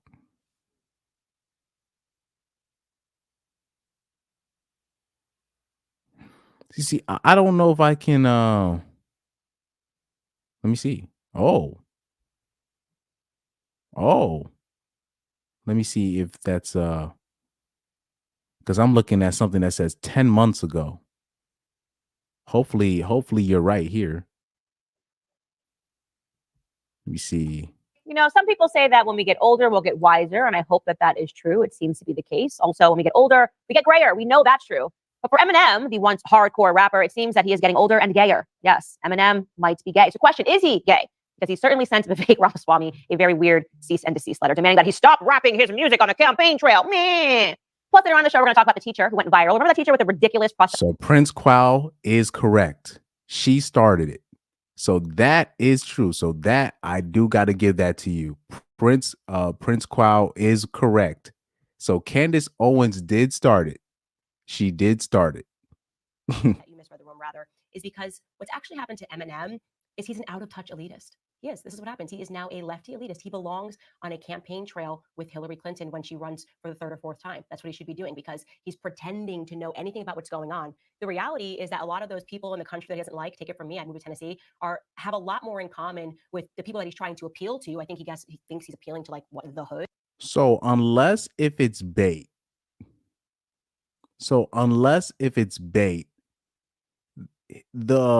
his response back to Candace Owens was pretty weak. Unless if it's bait. So I can't really tell if it's bait. But if it's like, I'm just saying, if it's not bait, that was a weak response by Eminem by his standards. When we're looking back at the lyrics, where basically he's just shaming Candace Owens and saying that, oh, low key, she's MAGA and she's a sellout and all this. Like those are things that Candace Owens, she sees that every day. That's not gonna push that's not gonna push the needle for Do you know how many she already hears that from her own people? You know what I mean? So it's not so. Eminem's response back was pretty weak. Unless if that was bait. So I'm going to hope for Eminem's sake, and shout out to Prince Quao for correcting me on that end, because I didn't know that she started it. I had no idea. So unless if that response back to Candace Owens months later, almost a year later, was bait. If that was his official response in terms of a beef, that was pretty weak. That was pretty weak. Let's see if I missed anything. Yeah, shout out to you, Prince. Because I didn't know she started it. Let me see. So Anthony Flores says, don't you think she deserves that diss? It wasn't like he just randomly dissing people left and right, just the ones that pokes at him and what needs to be heard. Yeah, but it was a pretty weak diss. Like, I'm not okay. First of all, Candace Owens is not a rapper. You know what I mean? It's like no disrespect to the Kendrick and Drake beef. It's not really that I don't care about it. It's just that I don't look at Drake as a rapper. So of course, when people are like, man, Kendrick destroyed Drake in this beef, but it's like, I hope so. I would hope so, because Kendrick is an actual rapper and Drake is more of an entertainer. He's an actor playing a rapper. So, yeah, okay, like that's why I'm saying like a rap beef between a Candace Owens and an Eminem. I mean, I'm going to hope that Eminem quote unquote wins against a person that doesn't even rap, who's just an internet personality. And like basically his response back to Candace Owens was, oh, you're a sellout to your race and all this stuff, that you're a MAGA person. I mean, does that really, I don't see how that really moves the needle. Hopefully maybe Eminem has dirt on her husband. I don't know. That's the only thing I could surmise, that he has like serious dirt, like saying like maybe he thinks that her husband is secretly gay or something. Maybe he has that kind of maybe he has that kind of dirt. Like, because I remember when Pusha T sent the initial shot at Drake, I was like, Drake should not respond. This is bait. Like I picked it up immediately. I was like, this is bait. This is bait. And unfortunately, Drake responded, and then Pusha T came back with the whole, basically exposing him, and basically exposing him for being a deadbeat father, like a legit deadbeat father. So you know, maybe Eminem has something that I don't know about. Maybe Eminem has something I don't know about in terms of maybe Eminem got some real dirt on Candace Owens, or maybe or on Candace Owens' husband, or maybe he has dirt on Candace Owens' relationship with her husband. But if it's not that, and it's just him just responding back to her and just trying to diss her, I'm not gonna give Eminem points for that. I'm sorry. I'm not gonna give Eminem points for saying, "Oh, she's a sellout," or she's betrayed her own race and all this stuff. I'm not gonna give Eminem points for that. Not me. Not me. Like me, like that's just the type of person I am. Like I don't even give.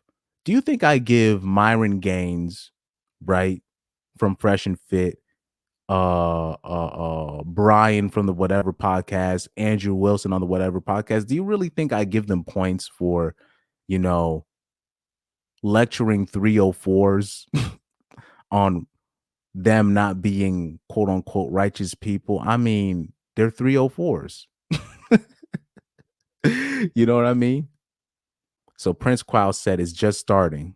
I hope so. Maybe Eminem has real dirt on Candace Owens. That's all I'm gonna have to hope that he has like real dirt on her, or he has like dirt on her husband, like saying maybe he found out some dirt that Candace Owens' husband is like secretly gay or something like that. I don't know. Maybe oh, you know, maybe that might be the punchline. Because when Candace Owens was calling Eminem gay, maybe the punchline is, look, I found out your husband is gay, but you're calling me gay. So maybe that might be it. I don't know.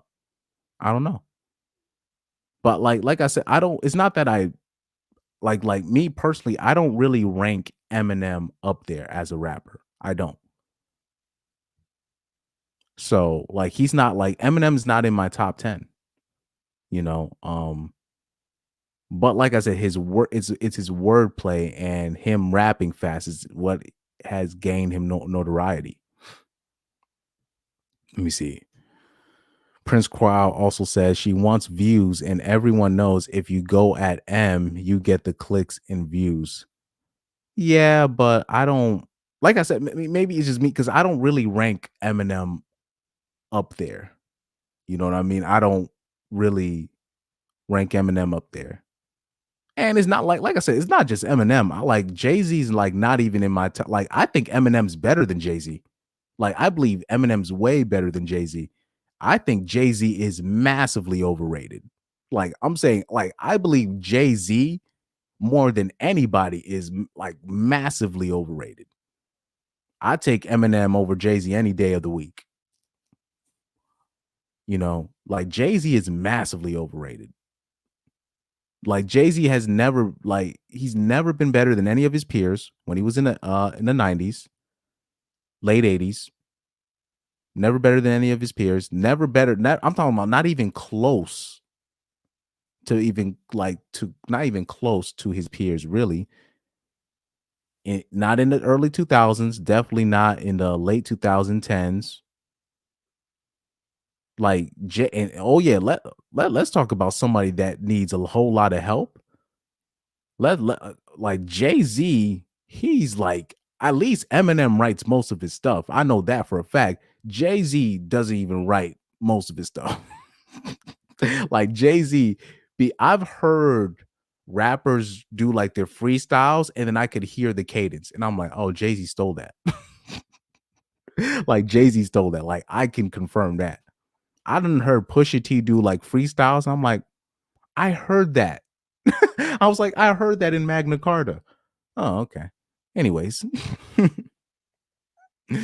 Anthony Flores says it's all about views. Yeah, you know, but Candace Owens, she's never been really shy to back down from her opinion. You know, let me see. Prince Kyle said the question is why poke M in the first place. I don't know. I don't know what Candace Owens, maybe Candace Owens just has that opinion about Eminem. You know, I don't, yeah, I don't, you know, that maybe that's just her opinion. Maybe there's something in Eminem that she's player hating about, and that happens to even the best of us. So, you know, so like I said, I don't even really look at this as a beef. I don't really look at it as a beef because Eminem's a rapper, and Candace Owens, she's just an internet personality. Let me see. Pyro says, haha, true. Well, yeah, Jay-Z, he don't even write most of his stuff, dog. Like that, don't even get me started on Jay-Z. So Anthony Flores says that's crazy, and somehow Jay-Z is #1 in Billboard. Well, exactly, because Jay-Z's connected to powerful people. He unlike his peers, Jay-Z is very cutthroat in his business acumen. He's willing to do certain things and deals with certain people that most rappers are like, I'm not even trying to be in a room with a guy like that. But Jay-Z will do stuff like that. Like Jay-Z's very shisty. He's a shisty ninja. He's a shisty ninja. I wouldn't trust Jay-Z. Like me, there's no way I could trust like there's no way I could have a friend like a Jay-Z. The only thing really saving Jay-Z is his money. Like nobody really actually trusts him. Like at least Eminem has people that will vouch for him. Like Dr. Dre will vouch for him. 50 Cent will vouch for M. You know what I mean? 50 Cent still gives Eminem many praises. You know, so or members of G Unit they give their respects. Like I be hearing a lot of bad things about Jay-Z. At least with Eminem, he got people that will vouch. Like Jay-Z had.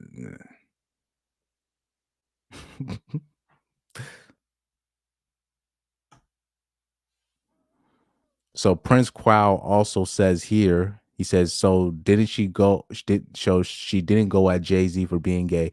Well, she's probably has criticized Jay-Z for other things. She's probably criticized Jay-Z of other things. We probably missed it. Candace Owens is not the type to really, you know, hold her tongue. You know, Candace Owens, she likes to talk. You know, she definitely likes. She's a very outspoken woman. She definitely likes. So whatever she feels about Jay-Z, she's probably had her opinions about Jay-Z as well. But yeah, shout out to Doug MPA right here with that 199 super chat from earlier, where he basically just summed it up. Eminem's wordplay got him famous, not his lyrics, his wordplay. You know, basically his skill.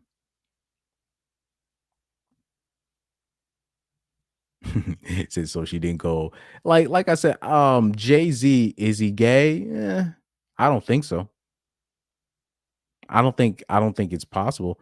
Now, the stuff that Eminem has rapped about, his personality,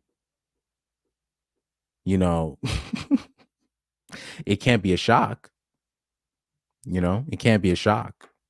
I don't know if Eminem's gay. I don't know. I don't know if Jay-Z's gay. I don't know. But I'll definitely say, yeah, a lot of these rappers are what's the word? They're perpetrating a character. They're definitely perpetrating. That is definitely true. Let's keep playing the video.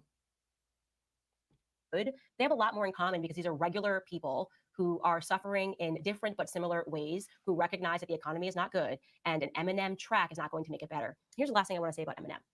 He is a lesson to a lot of people out there that you need to know when it's time for you to retire.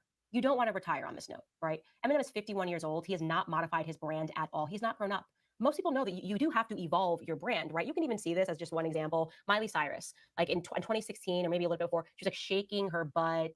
We can't stop twerking. And now she's cleaning it up and she's singing music that's still catchy, but it's not so crass and she's actually giving interviews saying that, you know, this is who I was because I wanted to break out of the Disney shell and this is who I am. This is where I'm going. And I don't think she gets it right all the time, but I can at least recognize that she's evolving. Eminem's not evolving.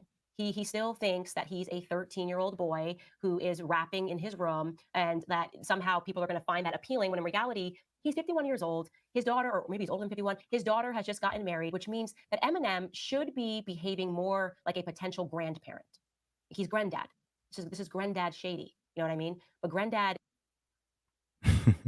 Maybe it is some player hating going on. Maybe it's some player hating going on. Or she's just one of these people that thinks maybe Candace Owens is one of those hip hop heads, because I just went on tour with a hip hop head just like that.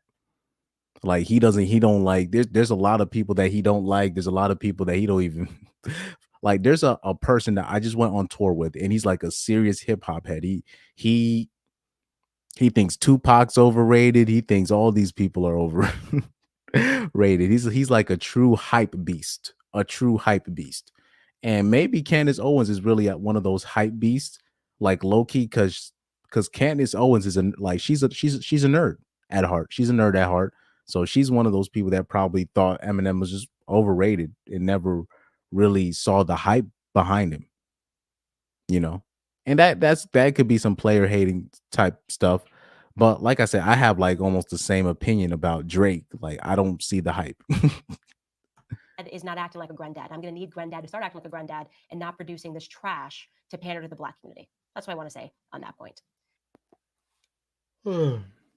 But yeah, man, shout out to Candace Owens there. Let's see what we got in the comments in this tweeter. Oh Lord, man, shout out to Candace Owens.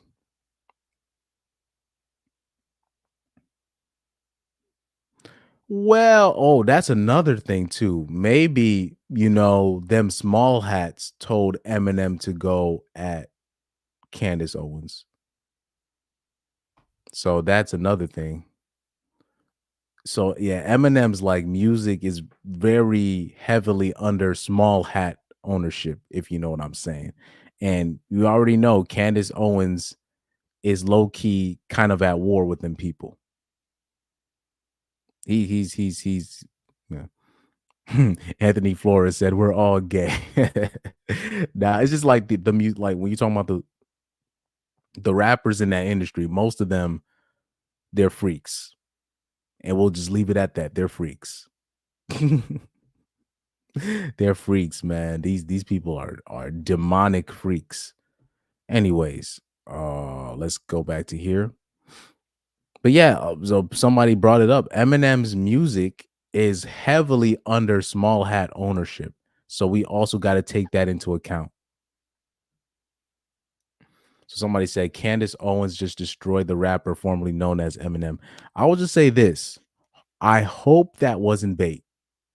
Because if it was bait, she fell for that shit heavy. You know what I mean?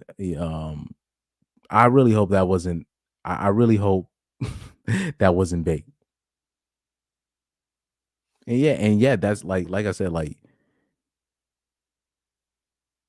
Eminem's music is heavily under small hat ownership, and Candace Owens right now is at war with them people. He's at like she's at war with them small hats. You know what I mean? So that we got to also take that into account. We have to take that into account.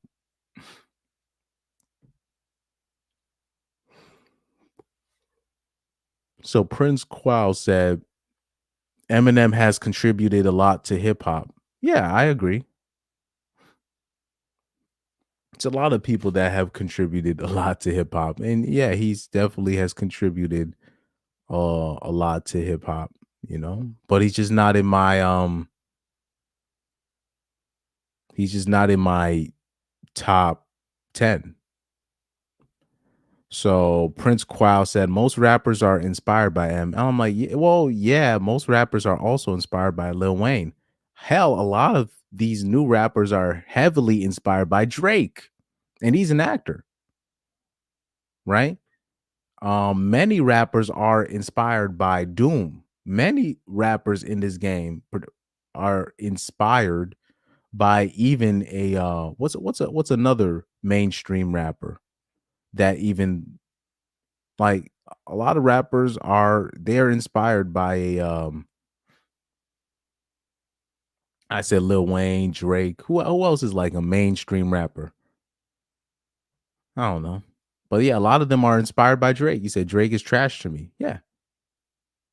It is what it is. And a lot of rappers are inspired by Drake. So to say that, oh, most rappers are inspired by M, that means nothing to me.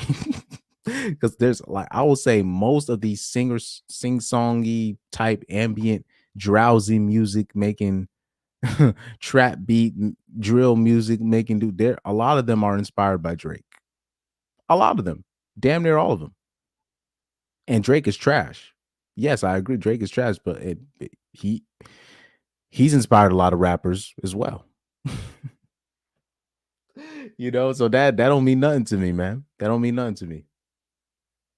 And Tupac basically inspired everybody, including M, right? And people be calling Tupac overrated and a fraudster himself, right? That's what people be calling Tupac. Biggie inspired everybody, right? Who else?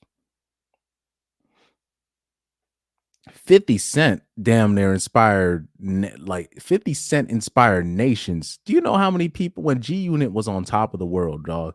You know how many people that was wearing do-rags that had no business wearing do-rags? People wearing wave caps outside had no business wearing wave caps with the bulletproof vest on. Man, that was 50 Cent, man. That was 50 Cent.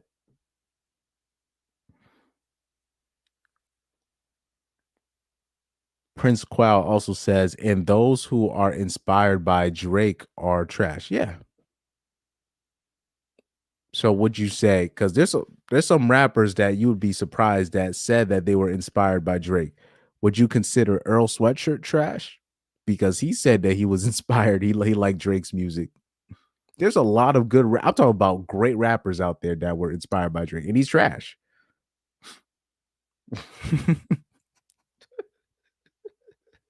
Hey, man, it is what it is, man. It is what it is.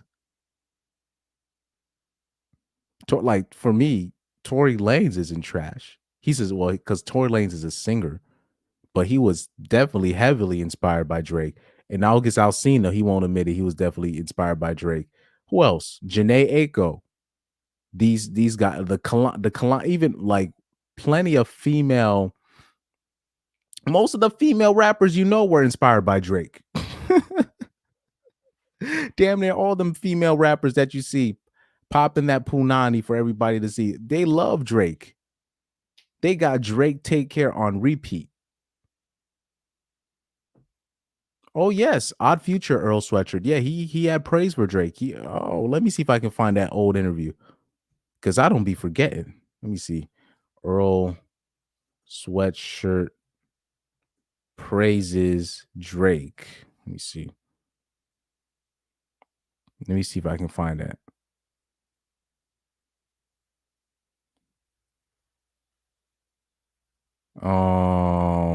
Let me see. No, not the one where he say he's a culture vulture. That's called revisionist history. That's revisionist history. That's just revisionist history. Because I gotta find that old interview that he did where Earl Sweatshirt said he was inspired by Drake. Let me see. This was an old interview, like from like 2013. Talks about Drake 2013.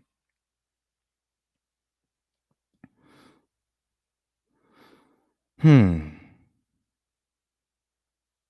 me see. I can even bring, dude. I can bring up old Kendrick Lamar interview where he had praise for Drake. So let me see if I can. I gotta see if I can find these things, because these are like some old things. Let's see. Is this it? Bring you some Odd Future. Busy time for you. So how did you feel when it came time to making this album? Did it start like that? Like, I'm going to make an album, or was it just a work in progress and then you had enough tracks to kind of build upon? I kind of didn't have any idea like what to do at all at first. So early on, Frank told me just to build up a catalog of work, and that worked out pretty well. Like just making as much music as possible until something takes form. Yeah. Do you ever come back into the crew and have that experience? People like Frank and Tyler to be able to say, well, look, we're an album, 2 albums in. You know what I mean? This worked for us. you know, should work for you. I mean, that's probably pretty invaluable, I'd imagine, over the course of you getting back on your feet as an artist. You know, it's tight because like in my position, like I can go out and do my own thing, but I still have like stuff like that to fall back on. So like when I was looking for what my album was missing, me and Tyler did Sasquatch and Whoa, like in like a 2-week span. That's like gotten to a point where it's like a formula. So like I'll always have that, which is tight. You know, you and Tyler have got an amazing, obviously, friendship, and that translates into creativity and into chemistry on record and also on stage. You know, has it always been that way, right?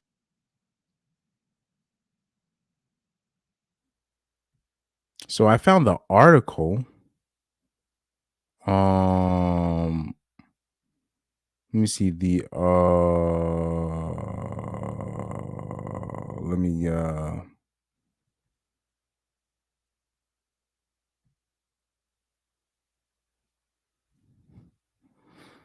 let's see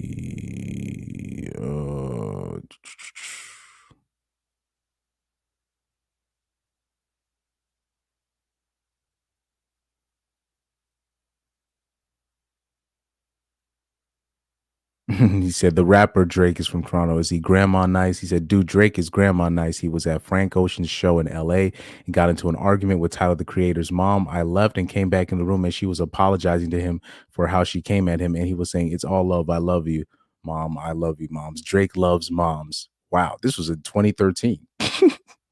I don't know. Maybe I can't find it because I do remember an interview, but he was saying that he had respect for Drake. Oh, I think this is this it? Is this it? Is this it? I think this is it. I think this is it. Because I swear, I'm like, I knew I saw that interview like around 2013 where he was praising Drake.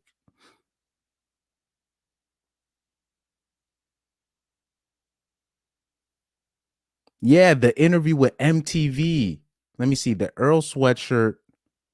Yeah, so yes, Earl Sweatshirt interview.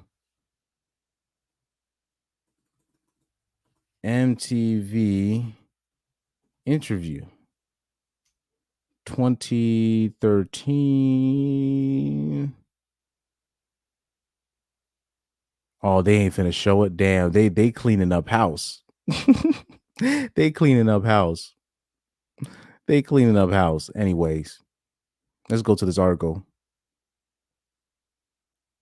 So right here, he said, the fool's on fire right now.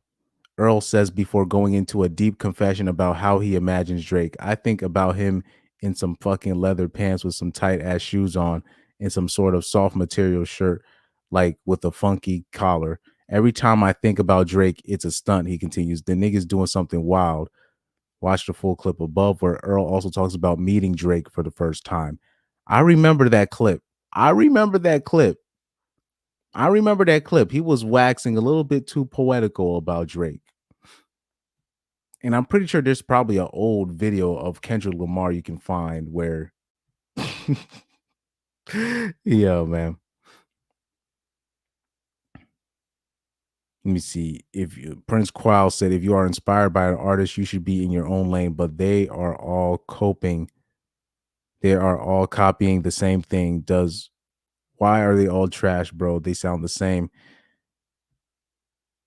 He said, why do they have all a couple of hits and when they have nothing to copy, then they make trash music? Well, you know, it's a copycat industry. It's a copycat industry. But, you know, it's interesting. This beef is interesting, you know, a little bit. Hopefully, like I said, hopefully this is because I think this could be bait. This could be bait. But if this is the best response that Eminem can have at Candace Owens, that she's a sellout, if that's his official response, and he has like no dirt to back him up, you know what I mean? Then this is a nothing burger. This is a nothing burger. So anyway, before I leave the scene, let's see if we can bring up another video, another topic. Or let's go on tweets her. Let's search up Candace Owens again, if I can find her. Candace Owens.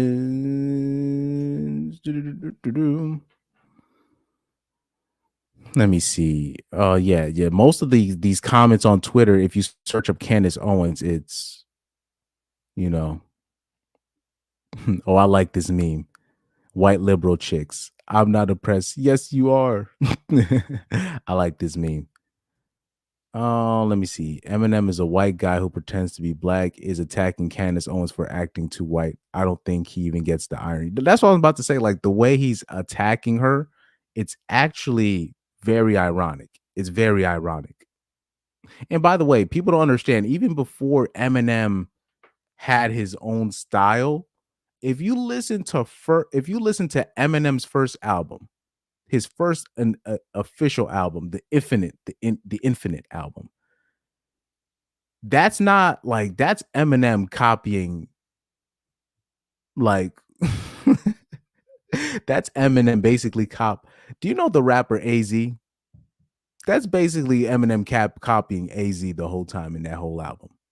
No disrespect to Eminem there, but if you listen to the Eminem Infinite album, he basically sounds like AZ the whole time. So yeah, most of these yeah, because if you're looking at the lyrics, Candace, oh, I ain't mad at her. I ain't gonna throw the fact bitch forgot she was black back at her.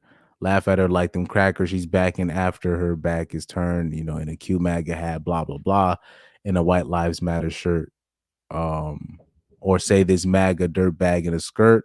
Just open the biggest can of worms on the whole planet Earth. Call her Grand Wizard, Candace, Grand Dragon, or like the national anthem. I will stand for the tram.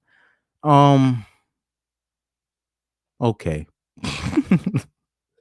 It's like, okay, Candace Owens is a quote unquote sellout. Okay. Like that's not gonna give me, like, that doesn't, you don't get points for that. For me, you don't get points for that. You don't get points for that. Let's see. But yeah, it looks like most of Twitter is on Candace Owens' side for now. It looks like so. 1-0 Candace. Oh man.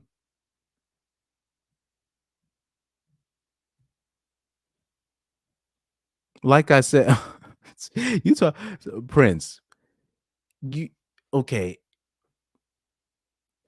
You don't get points for me for quote unquote ending MGK's career. MGK has always been a farce. MGK is a farce. Now, if I'm not mistaken, I think MGK started the beef with Eminem. So I understand where you're coming from on that end, but MGK is not, nobody really had respect for MGK's lyrics like that. Not like that. I'm a wild boy. I'm a wild boy. Nobody really got respect for that. Nobody really got respect for that. No disrespect to MGK. It's just, that's not him beating MGK in a beef or ending MGK is not really it's not something that really impresses me. So Prince Cry also says M copying the greats, but he got his style and stayed in his lane afterwards. Yeah, that's true. That's true. I understand that, but I'm just saying, like, he wasn't immune from the BS as well. D Shizness said, isn't Eminem a sellout though? That's what I was about to say. Like, technically, he is a sellout to his race, but then he's calling Candace Owens a sellout to the black race. It's like, well, it's like the pot calling the kettle black, and on that end. So I don't know how that would really count as a major diss. And like I said, there's no disrespect to Eminem. It's just I don't give him points for going after a guy, even if they started it, you know, and he finished it, which is fine. But like, okay, he finished MGK's career. Well, MGK is not a rapper that's like well respected like that. You know, nobody give a fuck about no MGK. No disrespect. It's just, We don't care about MGK like that. We don't. When it comes to his rapping. But anyway, let's see if we can find another video to bag on. No. That's not it. That's not it. That's not it. Let me see.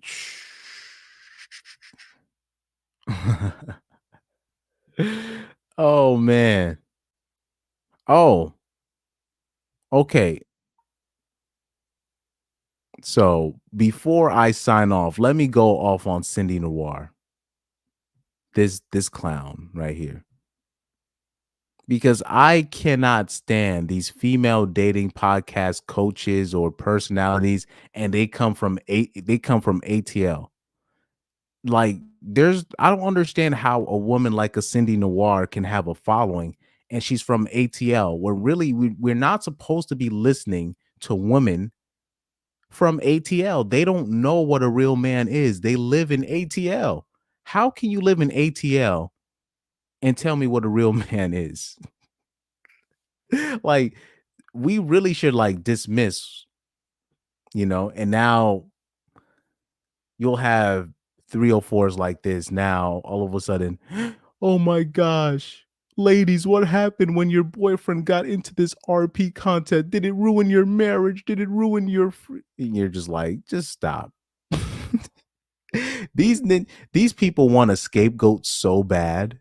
They want a scapegoat so bad, the RP or when they want to talk about the incels. Like, I'm like, these people are just grasping for any straws for a scapegoat. They're looking for any scapegoat. Any scapegoat. Any scapegoat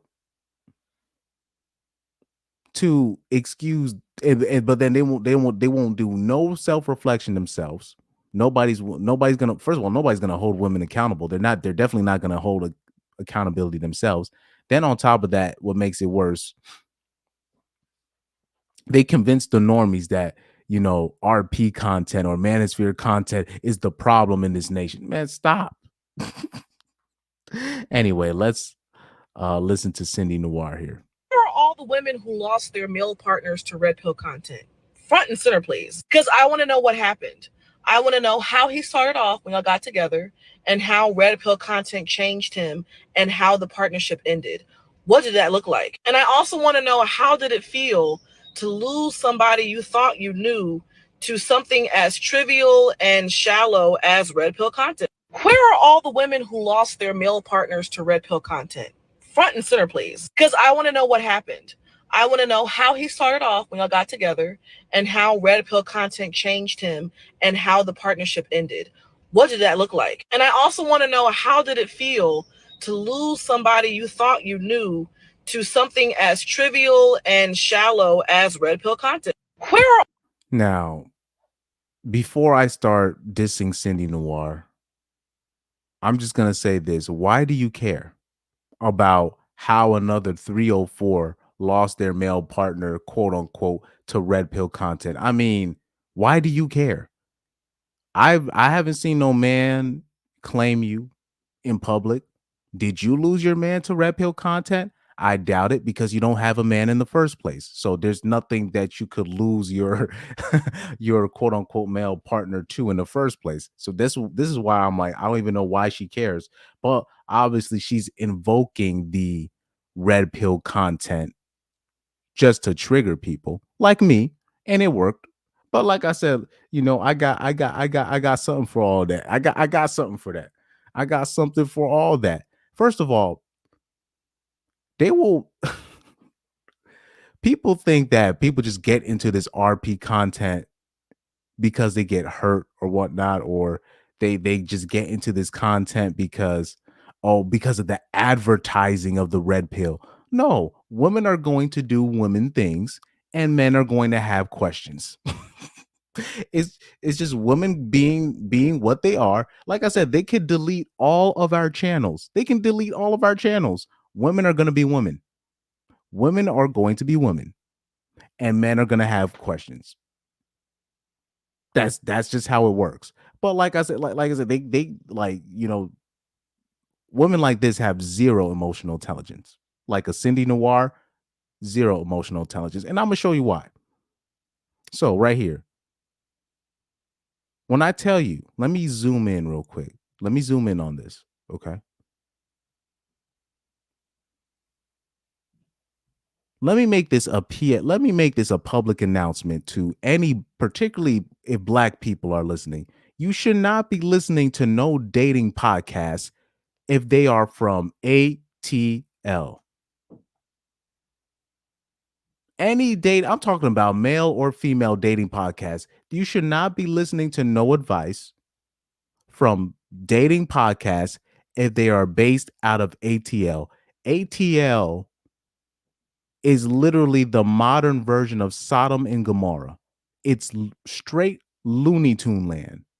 It's not a real place. It's not, ATL is not a representative of, it's not a representative of America. Like, it's just a separate place. It really should just be its own like separate like province. It should just be its own like separate like municipal. It's not America. ATL is not America. It's not, and I don't want to hear black people in the comments talking about it's our Wakanda. No, it's Sodom and Gomorrah. If God doesn't destroy ATL, he owes Sodom and Gomorrah an apology. Bottom line. How are you going to listen to a woman from ATL tell you what this dating landscape is and what it should be, or what men aren't doing and what women are? How are you going to listen to a woman from ATL talk to you about dating? And if her basis in life is, oh, I'm from Atlanta, these are how the men from Atlanta act, you might as well just throw that advice away. Most men aren't like the men from Atlanta. It's not. So that's just off rip. Now, second of all, if I'm looking, she got her own. She got if you see a 304 and she got them pronouns in her bio, you already know this bitch is cuckoo for Cocoa Puffs. Literally cuckoo for Cocoa Puffs. That's already another off rip. Now, number three. Because I remember I was just dissing Cindy Noir's content and just saying like she's full of caca and all this stuff. But this is where I want to show you guys something, because I did not know. Bro, look at the size of this woman, dog. Look at how humongous she is. No, before. Look, dude. Hold on for a second. Let me put this in another link, because I need you guys to see this. This girl is huge, dog. And she's talking and like she actually has like a prominent voice and talking about what men are doing and what they supposed to. This girl is huge. She's huge. I did not know this girl was this big, dog. This girl is, dog. She's huge. This is crazy. This is crazy. Like, she's huge. And she's talking about what Red Pill is doing. No, what are you doing? Don't worry about the red pill. And no. What are you doing in your life where dude? How do you even get? I don't even understand how people can get this big. I don't even understand how people can get that big. That's insane. How do you even get that big? That's impossible. And when I found out Cindy Noir was that big, I was like, oh, okay, that explains most of her men problem. Talk about, I have a problem with men. What did we ever do to you men for you men to hate us? No, bitch, lose the weight. Stop talking. Lose the weight. These are the people that be having prominent voices in the dating sphere, and talking crazy about what men need to do, or what's really going on in this space, and men are this and that, and you're looking at the broad, and you're like, bruh,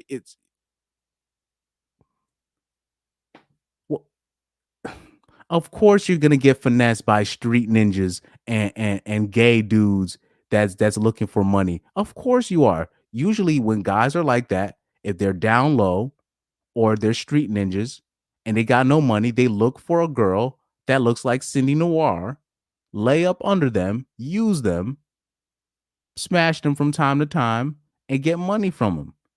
And then that's it. I mean, what what else do you want me to do? What else? What can I do with that? This girl is she's a legit hippopotamus. The shizness says she's looking for a simp. Oh yeah, shout out to you, Prince Qual. Shout out to you, bro. Thank you for your input.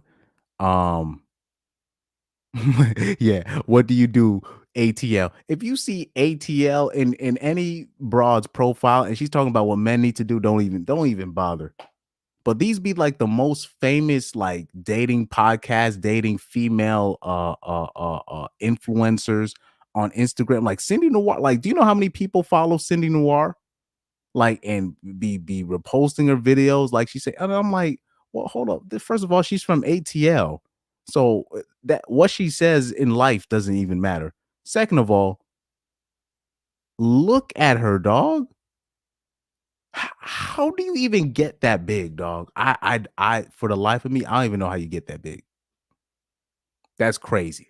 That's wild. And then she's talking about she got man problems. Of course you do. I mean, where does the self-reflection come in? Where does the self-reflection come in? D. Shiznit said, being ghetto is not a flex. You know, unfortunately, it's sad that we still have to say this in 2020, 2024. But let me shout out to Anthony Flores right here. What do you do, ATL? where public figure, ATL. Man, if you see that in the bio, just throw that out. Throw that out. But she's that's the word I was looking for. She's literally a hippopotamus. There's no way around it. She's a legit hippopotamus. And I mean, what can I do for that? That's something that you need to do for yourself. Stop saying this stuff what men need to do. We got to stop watching red pill content. And what did you do when you found out your partner was watching Andrew Tate? Bruh, stop. Just stop. Lose the weight. Stop projecting your stuff on the general public. You live in ATL. You're a fat 304. Lose the weight. Drop the attitude, and maybe and probably expand your horizons outside of just looking for the perfect black man, right? Expand your horizons, and maybe you could find some sort of happiness. Even Gabby Sidibe, she found her a white dude, right? And she found her Brad. She found her Brad. She's happy right now, and she find you your Brad. Be happy. Stop doing all this stuff when you're talking about ninjas. What ninjas need to do? Just stop. Please, because she's a legit hippopotamus. I don't even understand how people can get that big. To me, it's impossible. Like, cause maybe it's just me, because I can't even gain weight to save my life. So maybe I'm biased on that end, but I don't understand how people can get that big. That's just crazy. He said M is old. Yeah, Eminem is like 50 something years old, if I'm not mistaken. Let me search that up. Let me search up how old Eminem is. How old is Eminem? Eminem age. Yep, he's 51 years old. Yep, he's 51 years. Because when he got famous, he was like already in his 30s when he got famous, basically. Yeah. Damn, Haley's already 28 years old.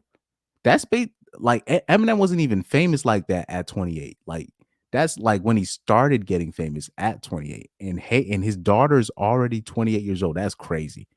Now that's wild. That's wild to me, man. All of my, the people that I grew up watching on MTV and BET, they're getting old, dog. They're getting old. But anyway, back to a Cindy Noir. Like, I did not, because when I saw this, I was like, golly. I'm like, this girl is huge. Like, this is how do you get this big? That's just wild. That's wow. But then they're saying that what ninjas need to do. No, you need to help yourself. Stop telling. No. Talking about she acting like they got something to say. And then like nobody's ever, and the problem is, this is the problem with women like Cindy Noir. Nobody's ever going to address the obvious with Cindy Noir, because if they do, she's going to unalive herself, and then you're going to just take the blame for saying what's obvious, what's wrong with her life. It's obvious what's wrong with your life. It's staring, it's right in front of me, but I can't say it because you're going to cry.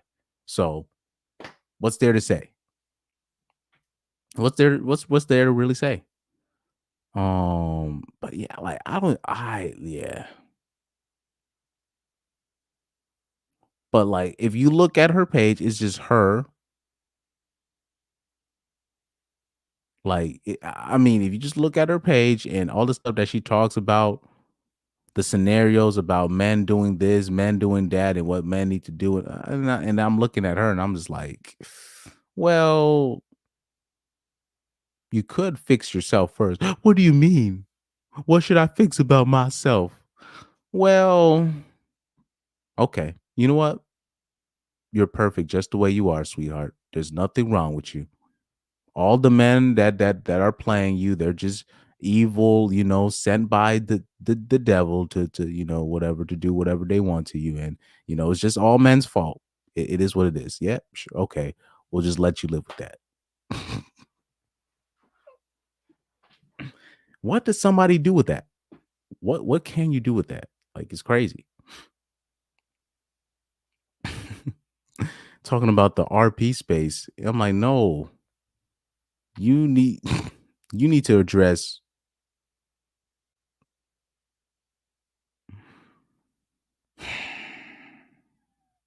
Okay.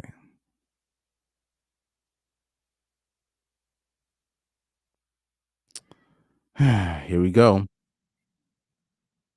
However, I don't give a damn. I'm going to say it anyway.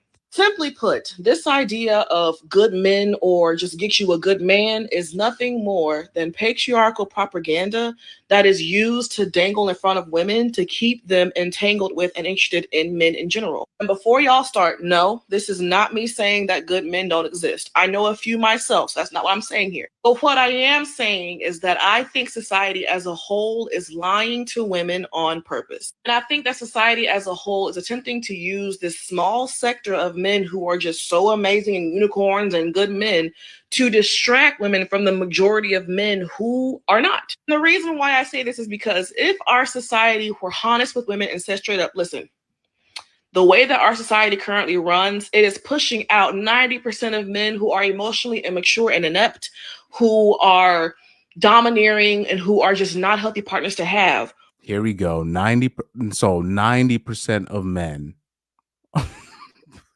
This first of all, this is the thing that black women do. They be just coming up with these statistics out of nowhere that are just not true.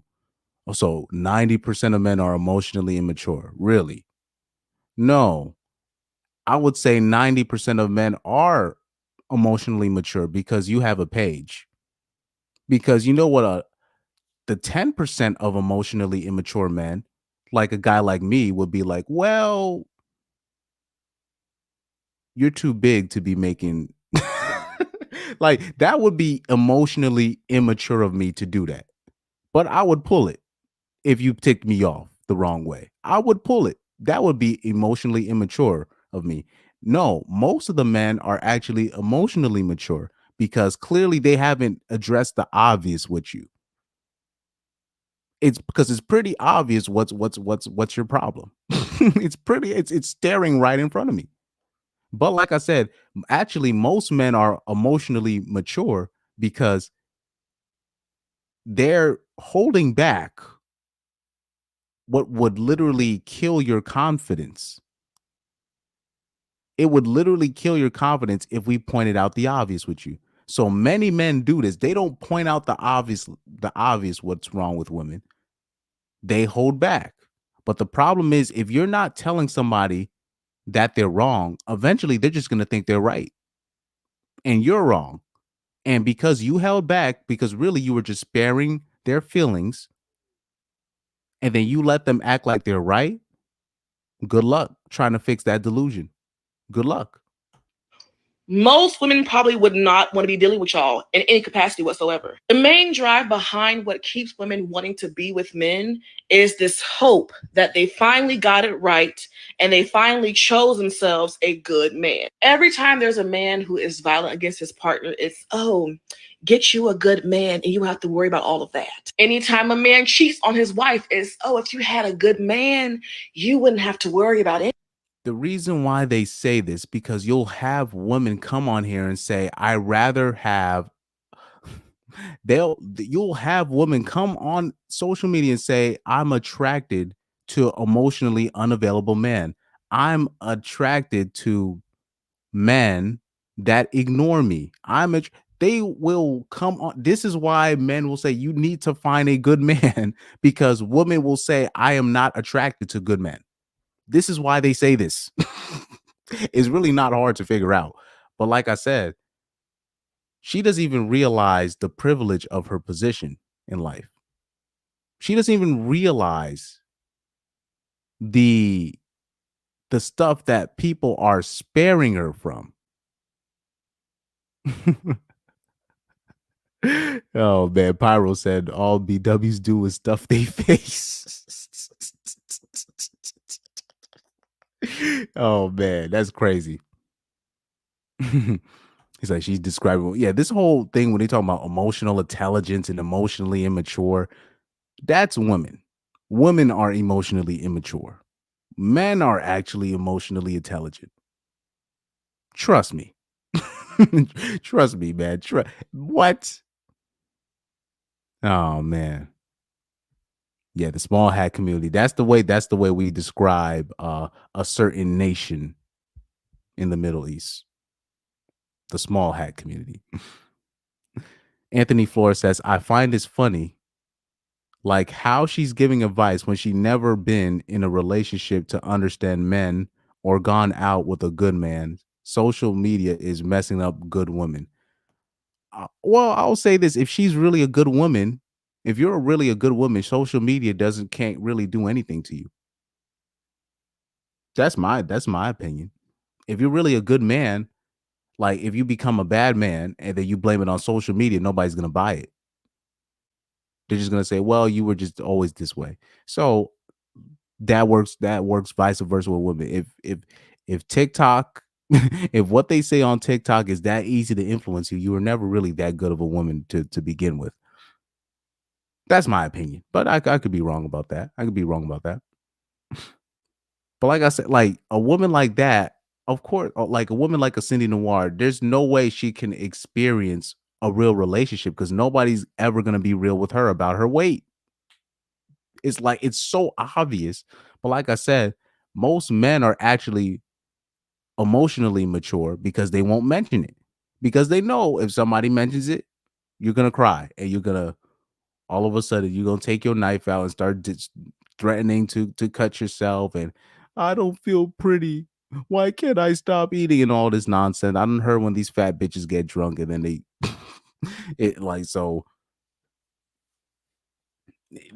no point in doing that. So most men are actually mentally mature, because a mentally immature man would be low key somebody like me that's calling you out about your weight. Low key, what I'm doing is mentally immature, right? But most men have spared you. That makes them mentally mature. But then she's gonna come out and say 90% of men are mentally immature, and you're just like, This is why people say women need to actually look for good men, because women they'll say this. Oh yeah, I went out with drug dealers. I'll go out with criminals. I can only date street ninjas. Women will say this. They will say this and then wonder why they are in the predicament that they're in. This is why men tell women, you need to find good men. You need to just find just a regular dude. Stop going out with pookies. But like I said, you can't tell them that, because that's what they're like, particularly BWs, they're loyal to pookies. Pyro said the small hats, the blue stars, or hype hype crew, whatever you want to call them. Yeah, them people. You know that's my other word for them people. Them people. Any of that. This kind of programming creates this real black and white view of men in partnership, where you're either going to choose right or you're going to choose wrong, and there's no in between. That results in so many women out here who could have sworn they chose right because old dude was pretending to be somebody he really wasn't. And once his true colors are revealed and it turns out that he's not a good guy, then she's just told, oh, you should have just chosen better. This opinion is not rooted in any kind of scarcity mindset. It's rooted in me listening and watching women and their experiences. A lot of us are being hoodwinked and bamboozled into this belief that the quality of our experience with a man is solely on us being able to choose a good man, and not on the men just being good men. Because instead of men working together and holding one another accountable to be good men, they're simply walking and talking like good men to get what they want from us. To me, the advice of just get you a good man is very dangerous rhetoric, and it's that advice that has kept a lot of women in the past and present in very unfortunate situations. And I think it's time that we as a community stop trying to advise women in a way that avoids the majority of the truth, which encourages desperation for partnership and can lead to us choosing poorly. And I think it's time that we empower women to be happy and confident and content on their own, so that when she's choosing a partner, she's choosing it from her own happiness and not from. This bitch is cuckoo. But like I said, a woman like that, she has a following. Like a girl like that has a following. But she doesn't even realize just her having a channel, because there ain't no man. Let a woman like this talk about a Corey Holcomb, right? And Corey Holcomb sees this picture right here. Let me see if I can find that picture. Let me see if I can find that picture of her sitting in that chair. And man, if she's talking this way and then Corey Holcomb sees this picture of her sitting in that chair, where she you don't even see the chair, dog. You don't even see the chair. You don't even see the chair she's sitting on. If Corey Holcomb saw something like that, man, please. You're talking about what's wrong with men and how men act. Well, okay. And then compare and contrast to a girl that's actually a 9 or a 10. They love men, because men are probably literally willing to do anything. Like the 9s and the 10s, they love men, dog. The 8s, the 9s, and the 10. Oh, they think men are wonderful, and men are great friends, you know. I'm sorry, babe. It's you, dog. It's you. You got to lose the weight. You got to lose the weight, or you got to attempt to at least try. You know, you got to attempt to at least try to lose the weight. You know, you have to try before you start talking shit. I'm sorry. But yeah, that's all I have to say about her. I'm gonna one day probably do a more in-depth dive of her. Let me see. Bet if you set her up on a dude who you know is a good man, Chris, and then she says she don't want them. Exactly. We've witnessed this. We'll see these videos, and these dudes will come up to them and they'll be like, I don't like. We saw what happened with the football player Kaka. She said, oh, he was too perfect for me. So it's you know, it's crazy, man. Pyro said this 304 is using gravity to float. This girl is literally as big as, remember those people that's in them carts, right? Them floating carts in Wall-E, the movie Wall-E. She's literally as big as these people, man.